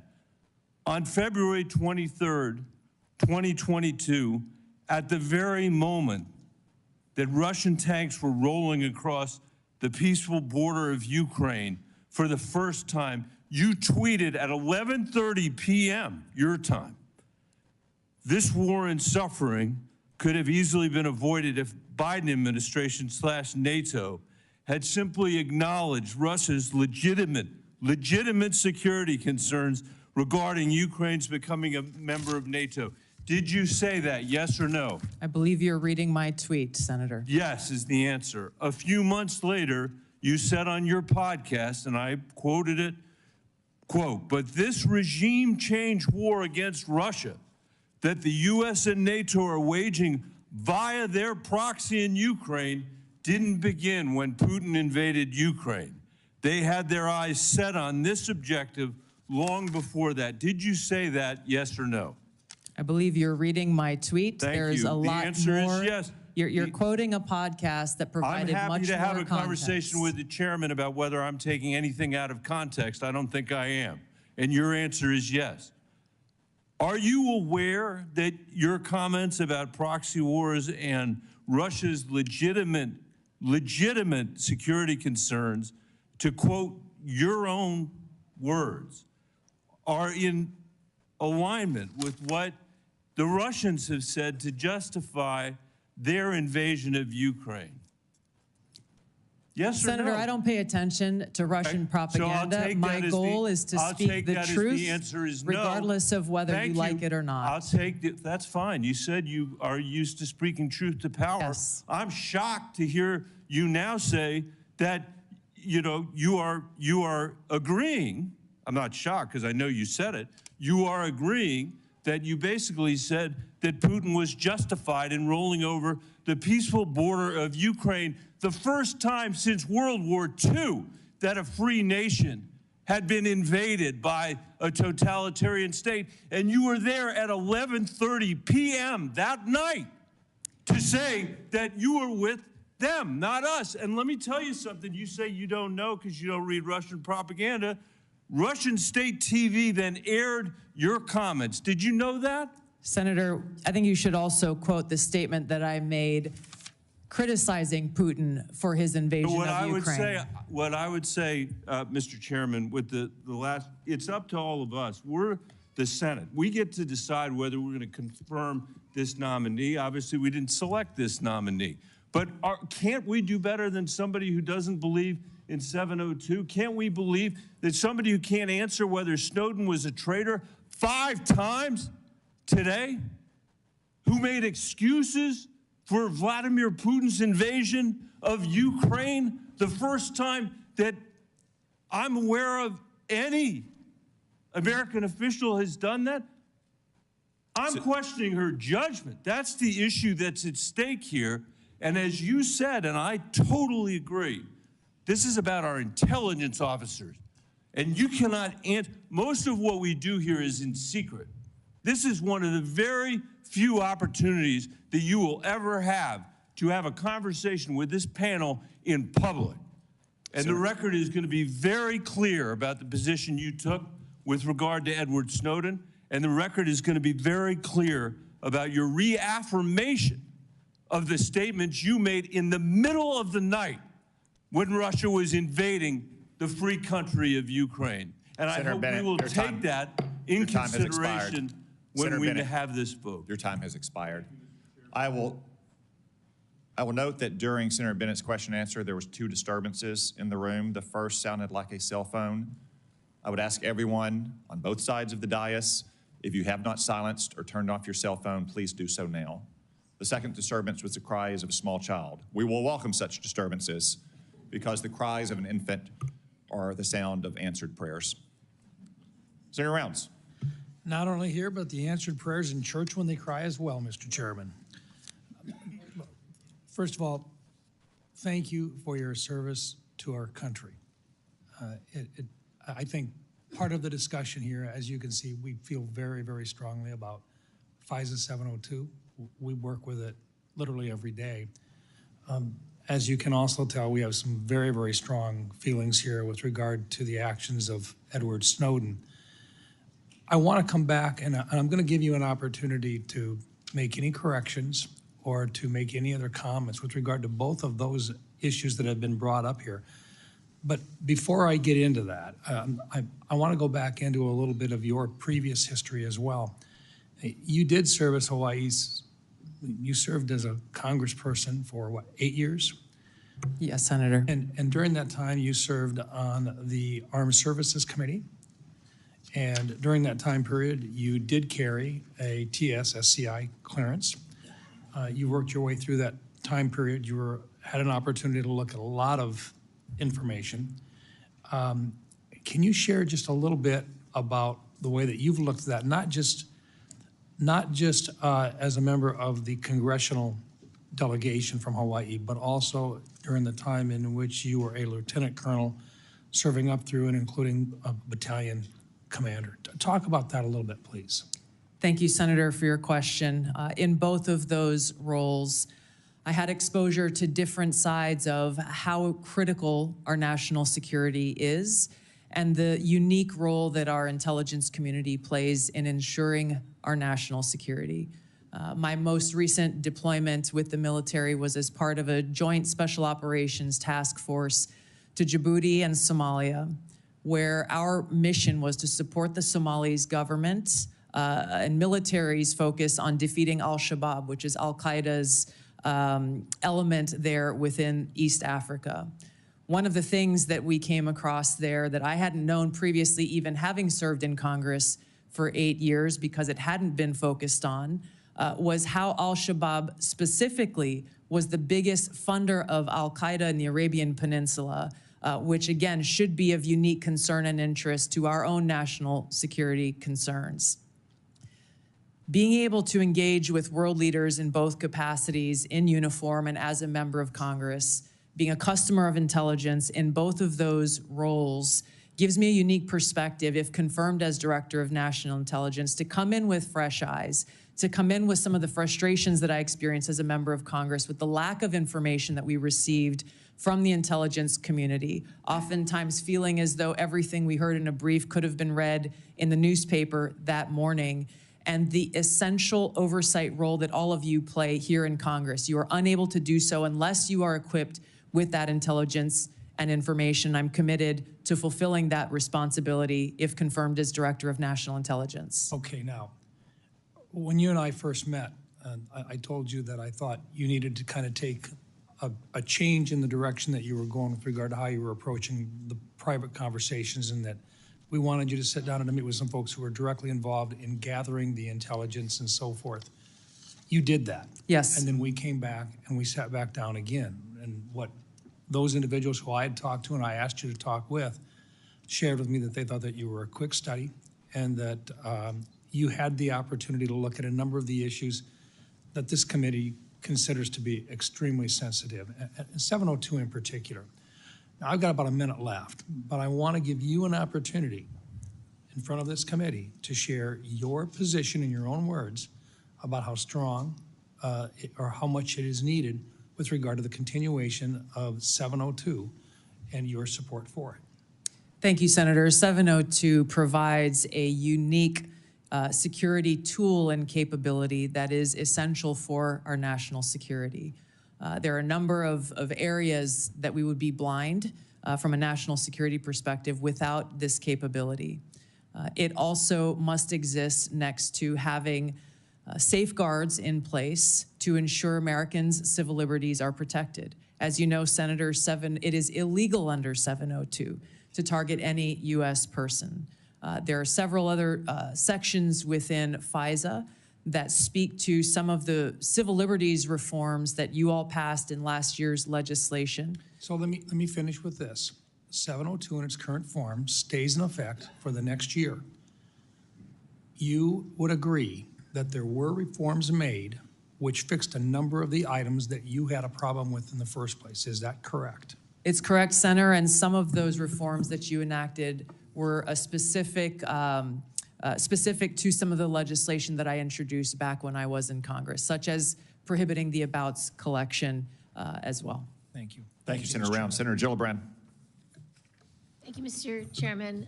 Thank you, Ms. Gabbard, for your service, both in Congress and in our U.S. military. I want to talk to you a little bit about your perspectives on China. How do you view China in your national security role?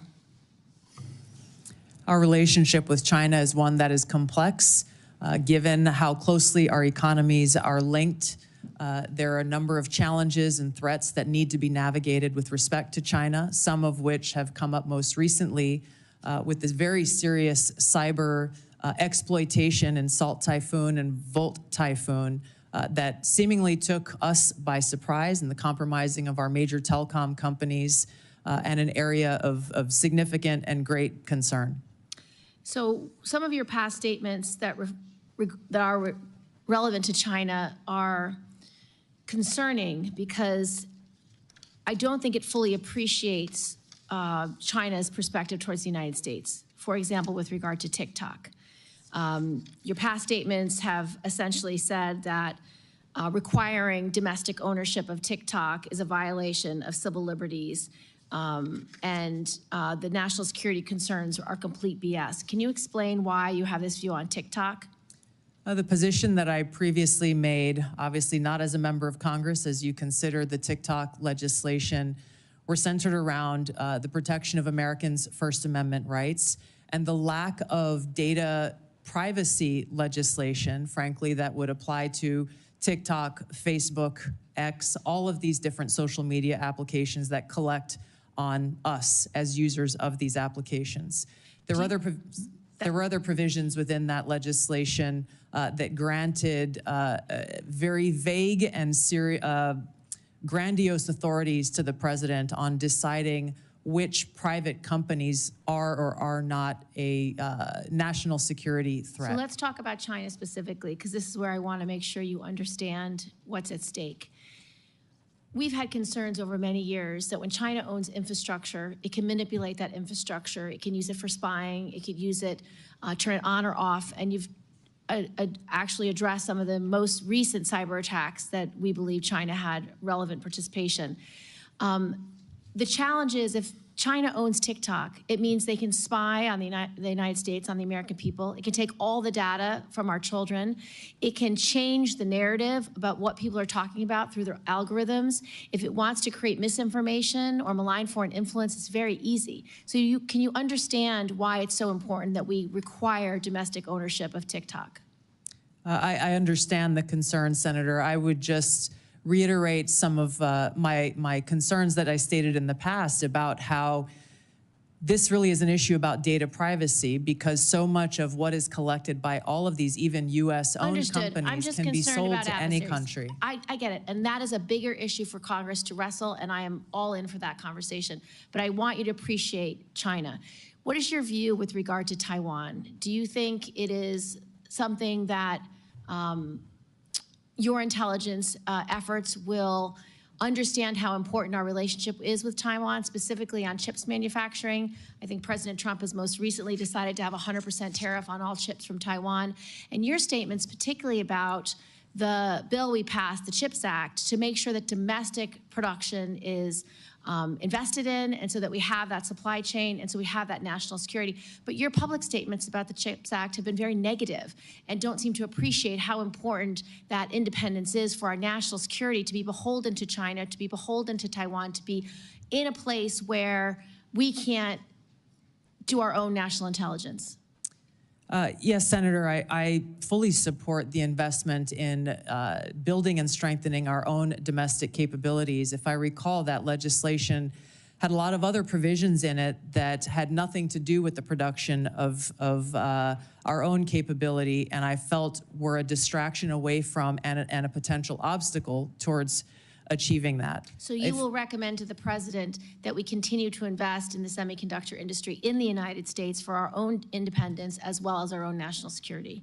Yes, Senator, and I would base my recommendations on a number of these, all of these issues, if confirmed as D&I, based on the full assessment of the intelligence picture so that the president understands the ramifications and the potential cost towards any one of these policy positions that he will make and all of you will make. And last, I want to return to the Soleimani strike. At the time, you said it was illegal, that President Trump did was illegal, would cause very significant problems down the line. What is your position on that strike, and will you be able to advise the president in future issues with regard to national security? Those broader issues that I raised with regard to war powers, I have been consistent on. I didn't have access to all of the information behind that strike at the time, and my concerns were that that may be an escalatory action. President Trump was right.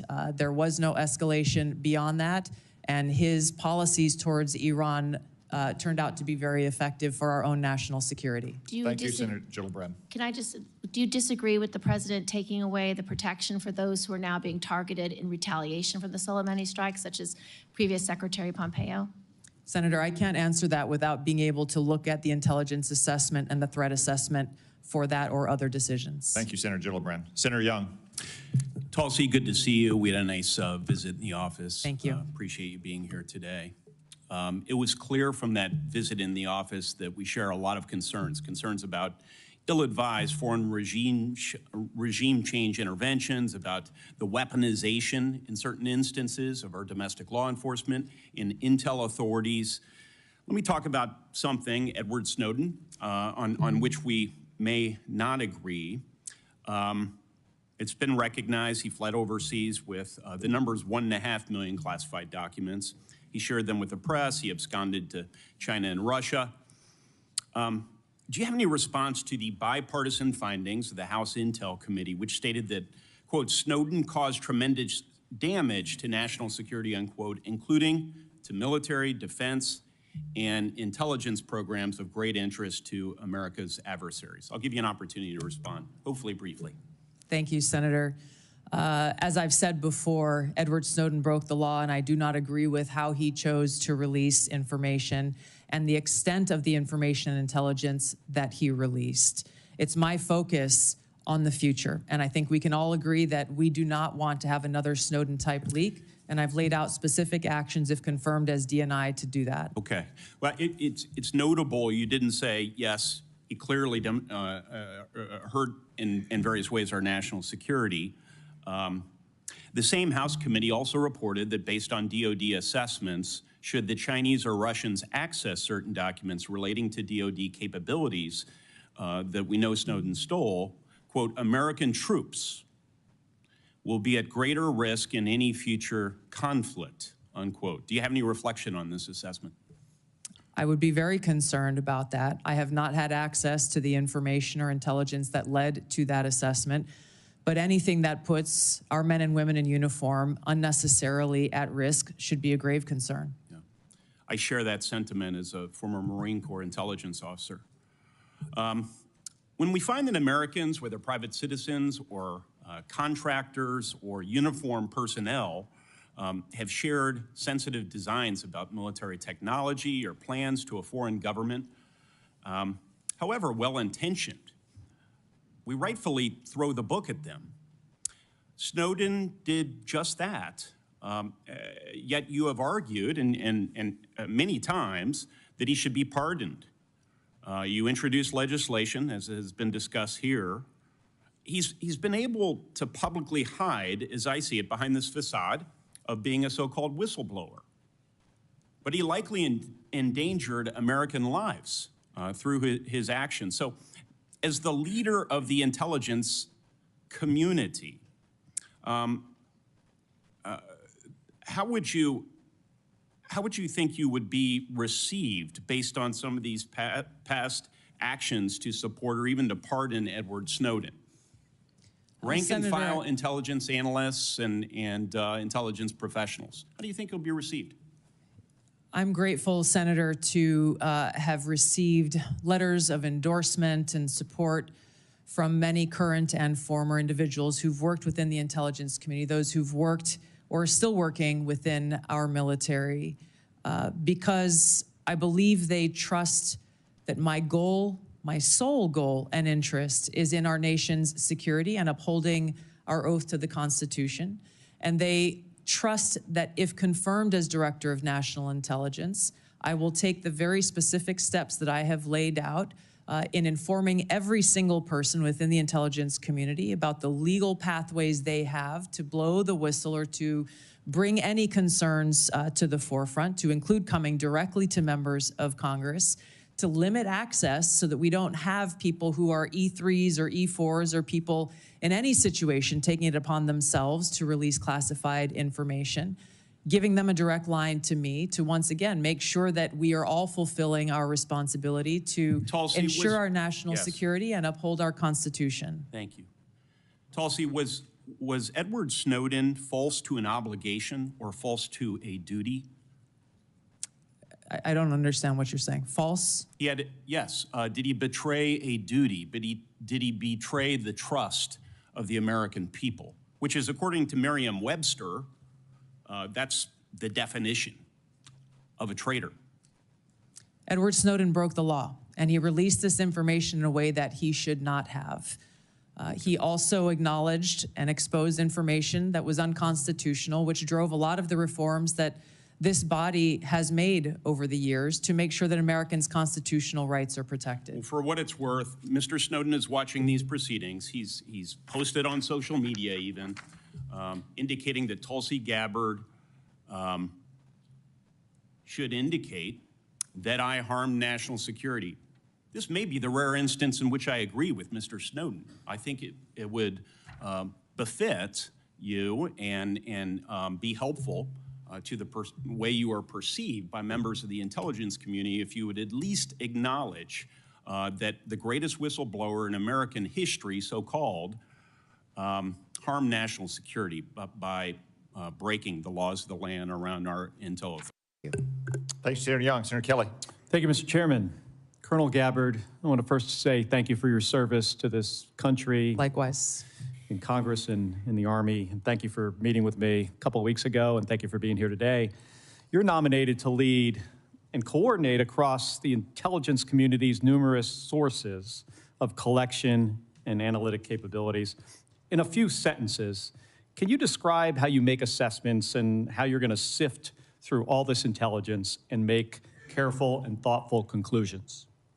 Yes, Senator, there are great professionals who work within the intelligence community. I will build a strong team around me as they present the intelligence reporting to provide to the President through the President's daily brief and to respond to issues and concerns that this body has. I will welcome dissenting voices to be able to make sure that this information intelligence is thoroughly vetted prior to presenting it, and make sure that the truth is reported, whether that truth is convenient or not. Well, thank you, Colonel Gabbard, and I appreciate that. The President and others are going to rely on that. I want to discuss such an assessment made by the IC. For years, the U.S. analyzed evidence of numerous chemical weapons attacks in Syria. Eventually, we were able to assess that Bashar al-Assad was responsible for a number of these attacks that slaughtered his own civilians. Do you accept the conclusion broadly that Assad used chemical weapons against Syrians? Yes, and I'm on the record for years of agreeing with that broad assessment. Thank you. Among the attacks the U.S. assessed Assad was responsible for 2 that occurred in Douma and Khan Sheikhoun in Syria. As a member of Congress and as a presidential candidate, and as recently as this month, in your written responses to this committee, you have cast doubt on the assessment that Assad is culpable in these 2 attacks. Is that still your position? Senator, I raised those questions given conflicting information and evidence that was presented at that time. Okay. Well, thank you. So to help inform the public, the Trump administration released declassified intelligence in 2017 and again in 2018. Showing how experts analyze multiple types of evidence, satellite imagery, medical experts' witnesses, describing sources, and showing the reasoning used to determine Assad's culpability in using these chemical weapons, including in Douma and Khan Sheikhoun in these attacks, the ones that you question. I have 2 documents I want to submit for the record, Mr. Chairman. Admitted. Thank you. Were you aware of the declassified assessments, the one I referenced? Yes, I was. And as a member of the House Armed Services Committee and the Foreign Affairs Committee, did you take time to review these? Yes. Okay, thank you. And can you explain to me then why you doubted the intelligence community's conclusions in these 2 cases, Douma and Khan Sheikhoun, but not the others? And please be specific. These 2 cases were being looked at as to be used as a pretext for major military movement, and my fear was a repeat of the deployment of another 500,000 soldiers like we saw in Iraq towards what was the Obama administration's goal, which was regime change in Syria. The question specifically that I raised around these 2 came about because there were 2 reasons. One, that assessment was made with high confidence and low information. The information that they had came from those on the ground in an al-Qaeda controlled area and therefore were al-Qaeda linked sources. And there was conflicting information that came from the UN's Office on the Prohibition of Chemical Weapons Inspectors, as well as an MIT professor, Ted Postel, So I who want to talk looked at about him these for a second. extensively. So did you look into his credentials, yes or no? Yes. And were you aware of his appearances on Russian Today, which is used by the Russians to disseminate government-approved messages? No. Were you aware Postel relied on a chemistry student with a record of defending the Assad regime? At that time, I was not. I have been made aware. I was not. I have been made aware since. Do you consider this person or these two individuals now, do you consider them a better source for the chemistry of sarin gas than the U.S. intelligence community? I assess that at the time, the information, I don't know the second person you're referring to, but MIT professor Ted Postel and the inspectors of the OPCW provided some credible questions that deserved examination. Okay, thank you. Did you attempt to weigh Postel's claims against the significant evidence and assessments already conducted by the IC? Yes, I did. Okay, thank you. So here's my concern here, Colonel. When we began this, you described a thoughtful approach to analyzing intelligence and reaching conclusions. This is what we expect of our professionals. But we just kind of walked through how you came to question Assad's use of chemical weapons in these two cases with a different approach. And I don't reject seeking out differing viewpoints. We need to do that. But you started from a place of doubting the conclusions of the U.S. intelligence community, and then you sought out information that confirmed your viewpoint. That led you to embrace the opinions of two individuals that I think we disagree on this. You think they had expertise, I do not, and others do not. But these individuals were sympathetic to Russia and the Assad regime. It also led you to minimize or discount the overwhelmingly information that contradicted your viewpoint, including the expert assessments of our own intelligence community. And they don't get it right 100% of the time. I get that. But what I have seen makes it clear that at the same time that you were skeptical of our intelligence community's assessments, you would not apply the same skepticism to information that came from sympathizers of Russia and Assad. And I think that's something that we should all be concerned about. Thank you, and I'm sorry for going over my time. Thank you, Senator Kelly. I want to recognize and welcome to the committee our newest member, Senator Budd, although we all regret Senator Rubio's departure. We're all pleased, as evidenced by the 99-0 vote, that he is now the Secretary of State, and also pleased that we have a great new member on our committee. Senator Budd. Thank you, Mr. Chairman. I'm grateful for your leadership here as well. Colonel Gabbard, great to see you again. I enjoyed meeting you in my office a while back, and I've enjoyed our friendship and our time serving together in the U.S. House. So as you know, Section 3023 of Title 50 states any individual nominated for appointment as DNI shall have extensive national security expertise. You served 4 terms as a member of the House of Representatives, which is a constitutional office, and throughout your tenure, you were a member of the Armed Services Committee and the Foreign Affairs Committee. Is that correct? Yes, Senator. You also served over 2 decades in the U.S. Army, including holding commands at multiple levels and served through administrations of both political parties. Is that correct? Yes, Senator. Throughout your time in the U.S. House and in the Army, you've been both a consumer of intelligence and a policymaker. How important is it for the intelligence community to provide timely, relevant, factual, and objective intelligence to policymakers? Senator, it is nothing less than a matter of our national security. Too often in the multitude of intelligence failures that our country has seen, that objective has not been met.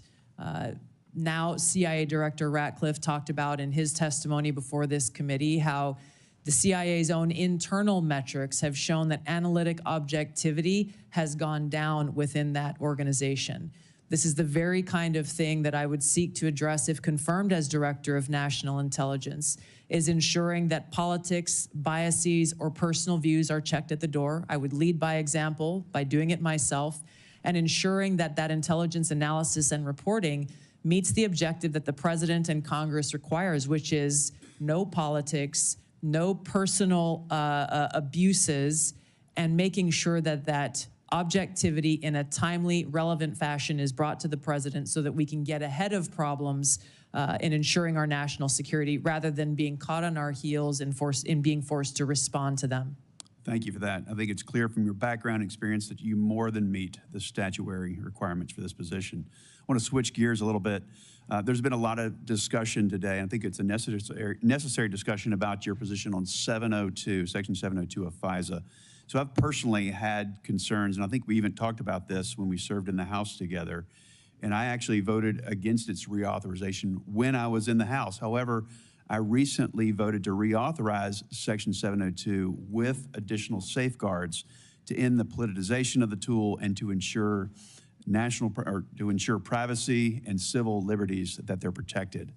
So, Ms. Gabbard, tell us, how has your thinking on Section 702 developed over time and why? And if confirmed, what will you do to ensure that this new statutory safeguards, that they're fully implemented? Well, Senator, as you pointed out, many of the concerns that we raised when we served in the House of Representatives were centered around the lack of safeguards to protect Americans' Fourth Amendment rights and civil liberties as it pertains to searching of U.S. persons with that incidental collection that occurs under 702.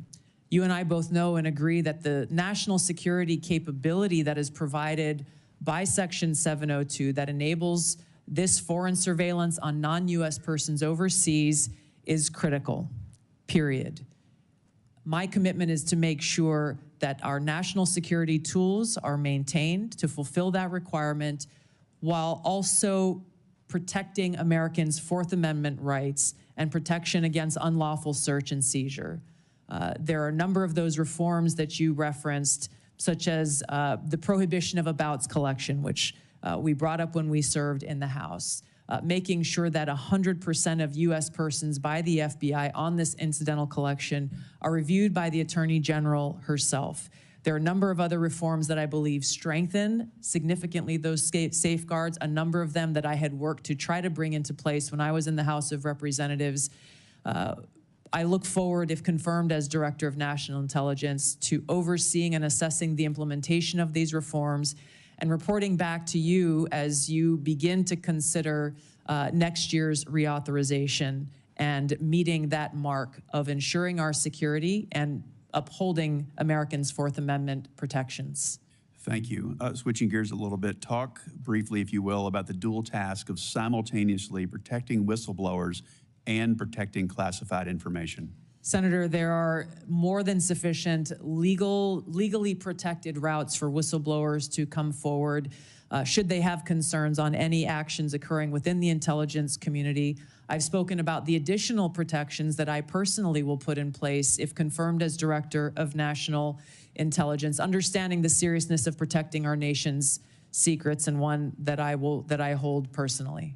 Thank you. Chair. Thank you. Thank you, Senator Budd. I will recognize Senator Wicker, an ex officio member of our committee, which is Latin for so powerful a man he can go to any committee he wants and ask questions anytime. I look at it differently, Mr. Chairman. I think what you're saying is that I'm the only non-voting member of this committee that's here at this hearing, and I've been at an Armed Services Committee hearing most of the morning.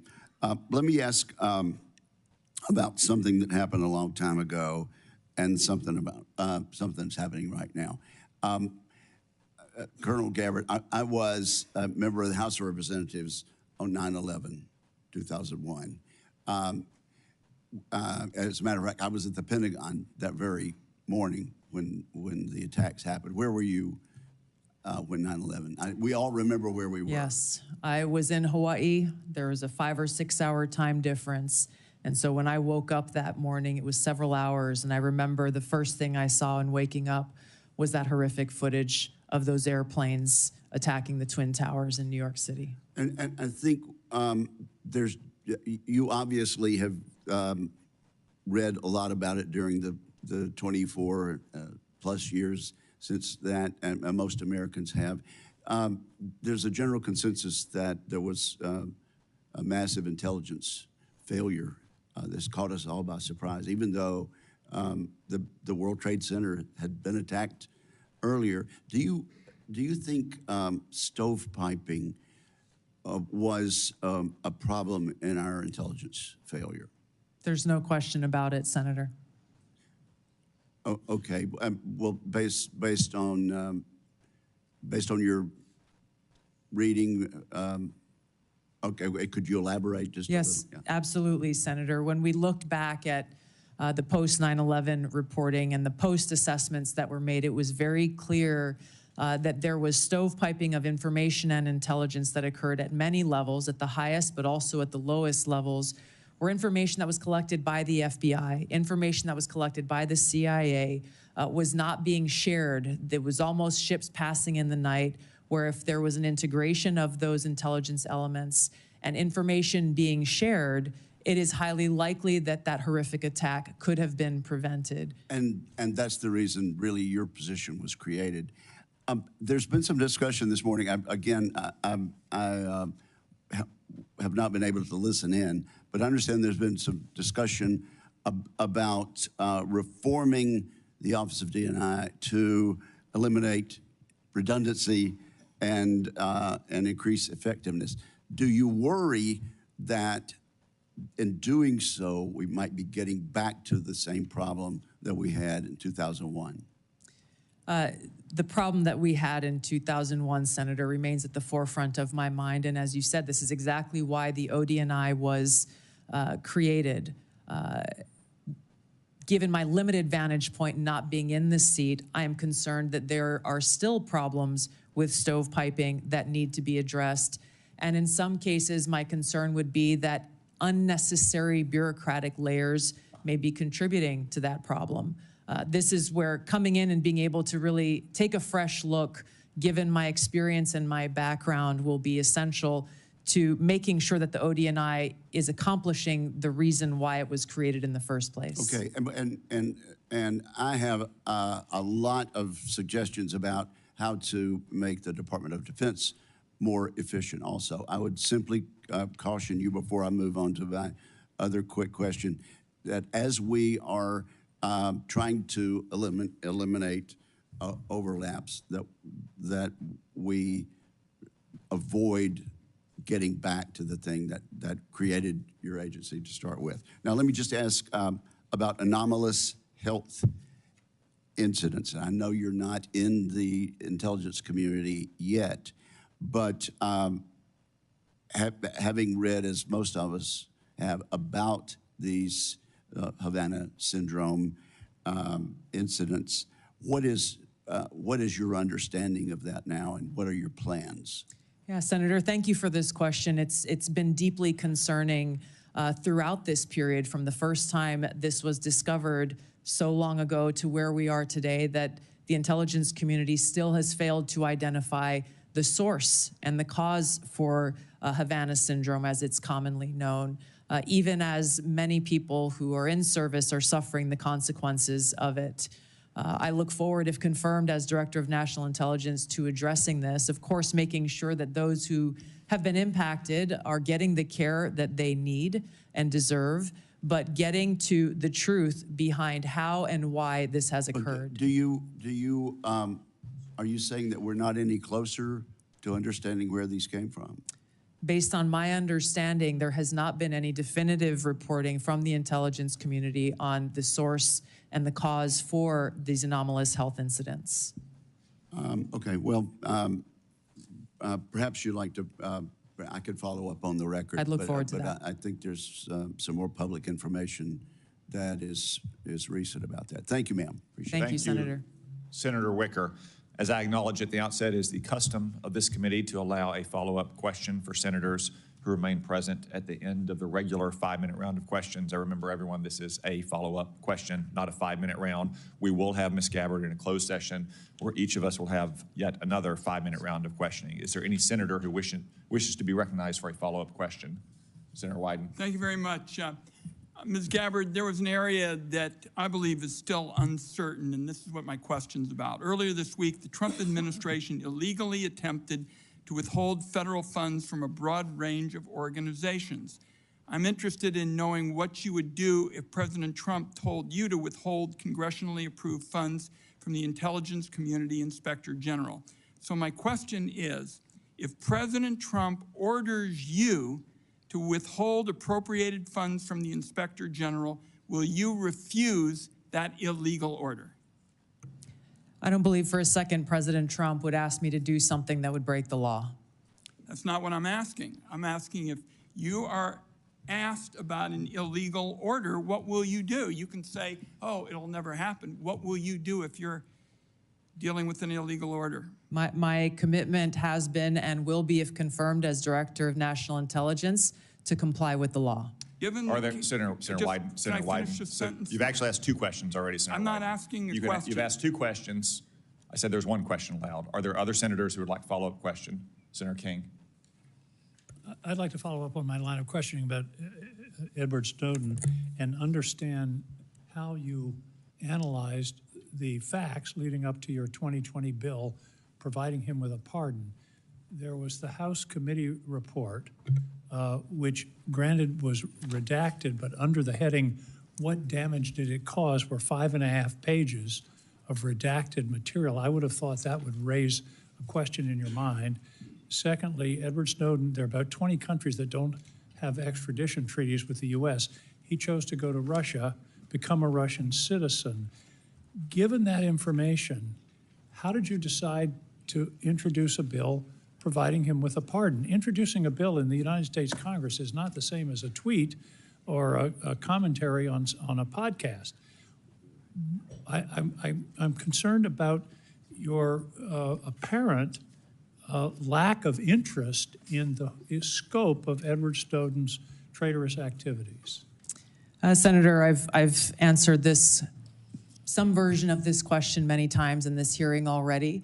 My foremost concern has been, remains, and will continue to be in upholding my oath to the Constitution to support and defend Americans' Fourth Amendment constitutional rights. If confirmed as Director of National Intelligence, I'm committed to ensuring that we protect our nation's secrets by implementing a number of actions I've outlined so that those who have concerns about programs within our intelligence community, that we don't have another Snowden-like leak, and they are able to raise those concerns either directly with Congress or through any one of a number of legal paths that are available. And I think it's also important, and in line with many of the bipartisan concerns I've heard from this committee, in security classification, security clearance and classification reform, in narrowing severely those who have access to the most sensitive and compartmentalized intelligence reporting and capabilities. Senator Bennett. Thank you. Thank you for your generosity, Mr. Chairman, in letting us have a second question. Thank you again for hanging in there with this discussion, Colonel Gabbard. The House Intelligence Committee review of the Snowden disclosures found not only that he was a traitor, but that since Snowden's arrival in Moscow, he has had and continues to have contact with Russian intelligence services. You can see the deep concern on both sides of the aisle here. You had in your opening statement all kinds of complaints about former officials in the intelligence agencies, the United States press, the journalists, the media, Democrats, suggested that you weren't being treated fairly when you were coming here. No condemnation at all for this, which leads me to wonder why it is so hard for you to say that Edward Snowden was a traitor to our country. And the question I guess I have for you is how, if you can't say that, you feel that the concerns that this committee has, that we need somebody here who will actually honor their oath, as you said. Maybe I should make it easier for you. Edward Snowden did not honor his oath to the Constitution, which is what you just said was the most important duty, most important obligation that you have in this role.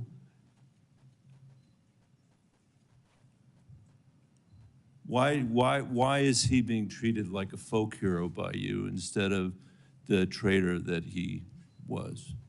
Senator, as I said, my focus and what should be of relevance to all of you and everyone watching is what I will do as Director of National Intelligence to work with you to make sure there's not another Snowden-like leak, given the paramount importance of our national security and keeping our nation's secrets. I've laid out a number of ways that I intend to do that, if confirmed, in fulfilling my responsibility in this role. Thank you, Mr. Chairman. Senator Gillibrand.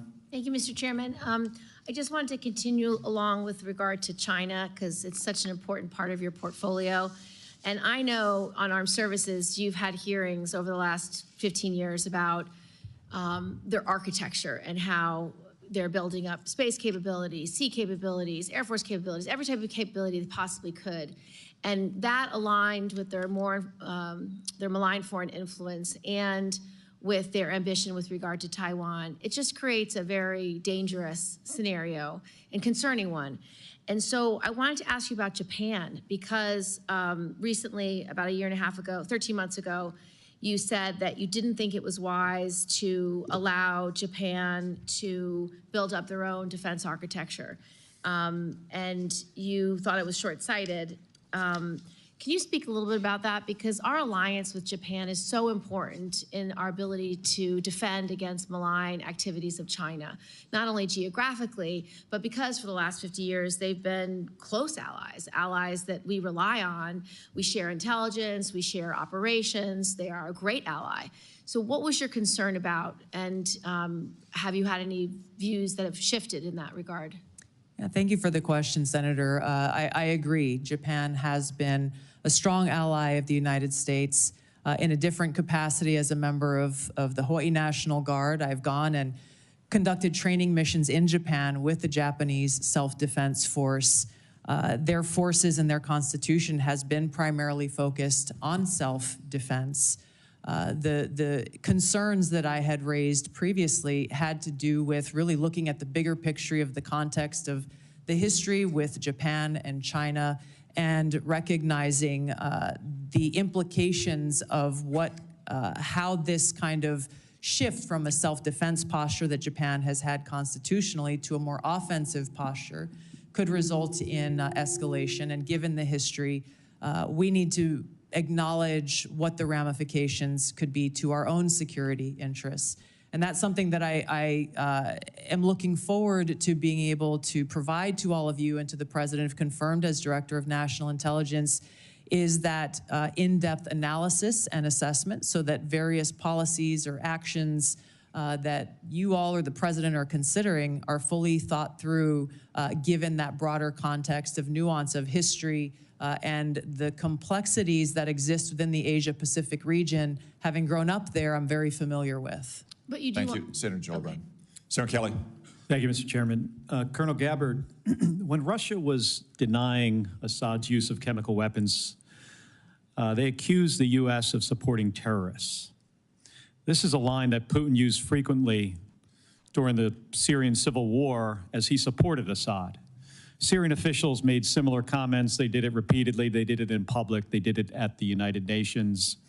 In 2016, you gave an interview in which you said, and this is a quote, "The U.S. is providing direct and indirect support to terrorist groups in order to overthrow the Syrian government." And in 2019, on the Democratic presidential debate stage, you said of President Trump, this is a quote, "This current president is continuing to betray us. We were supposed to be going after al-Qaeda, but over years now, not only have we not gone after al-Qaeda, our president is supporting al-Qaeda."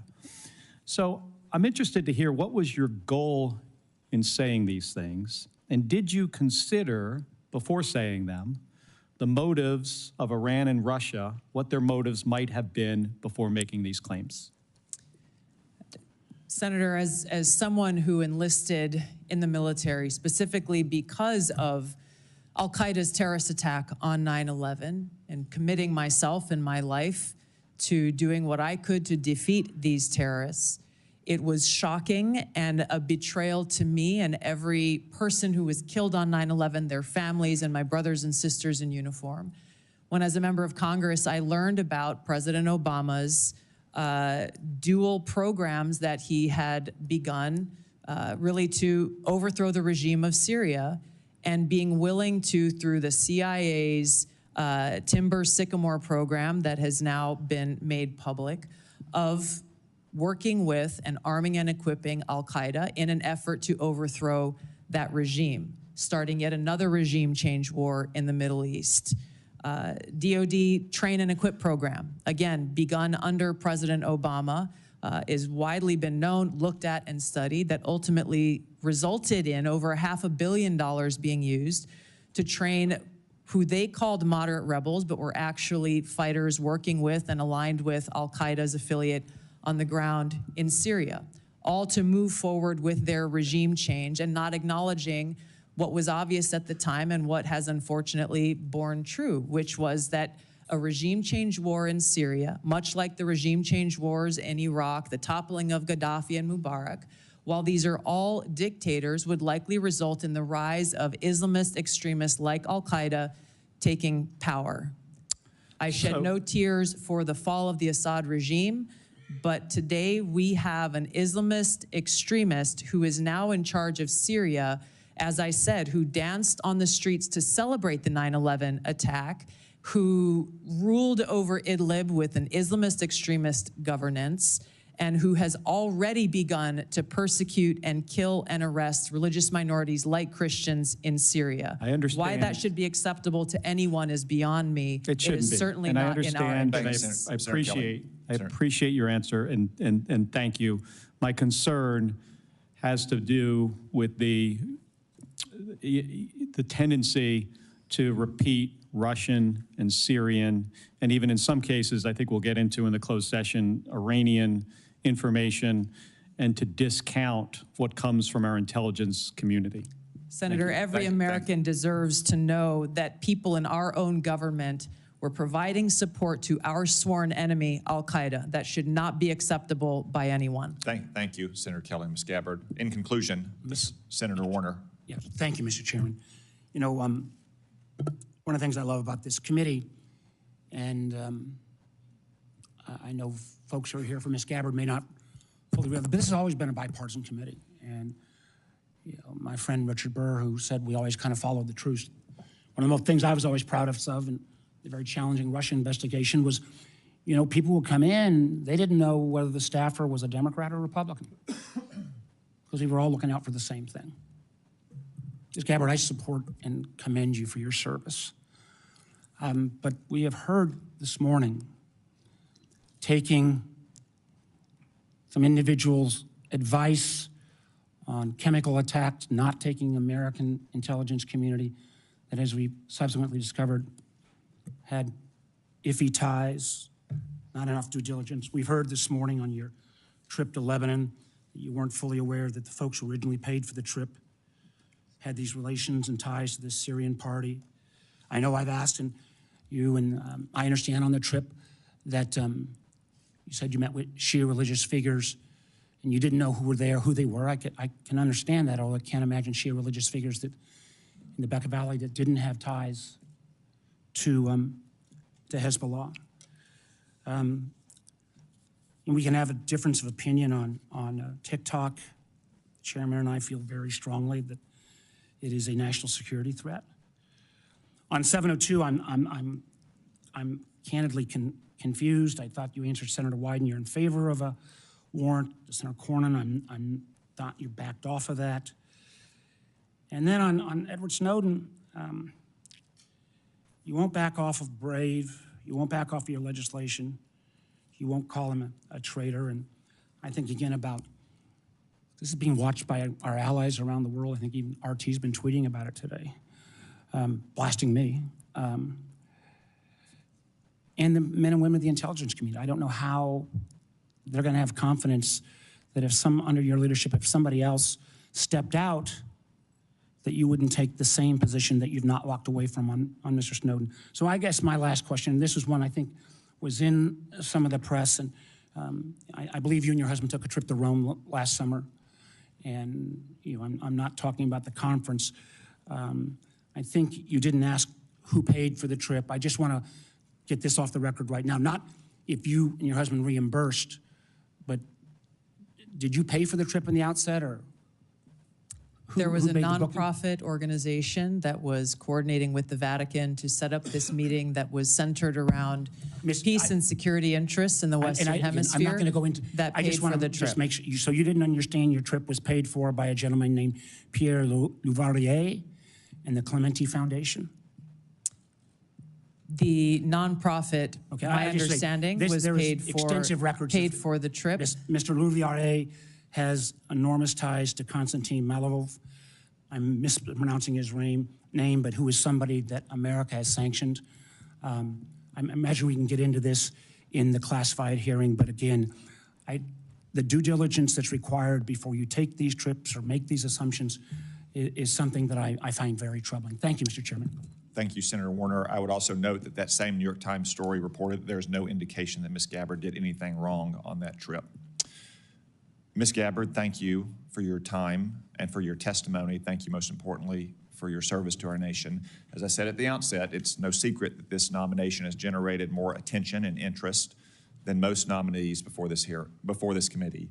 We have received a large number of statements, letters, and other such materials in support of and in opposition to Ms. Gabbard's nomination. I will submit all of those for the record. For the benefit of senators, it is also my intention to hold a committee vote on Ms. Gabbard's nomination as soon as possible. Therefore, for planning purposes, any senator who wishes to submit questions for the record after today's hearing, please do so by close of business tomorrow. That is Friday, January 31st, 5 p.m. Eastern Time. Now, let me explain what will happen next. Committee security and Mrs. Gabbard's security will escort her and her immediate party out of this room through the door behind me. Everyone else will remain seated in this room. The Capitol Police will secure that door so no one else leaves this room until Ms. Gabbard has reached her break room in preparation for the closed session.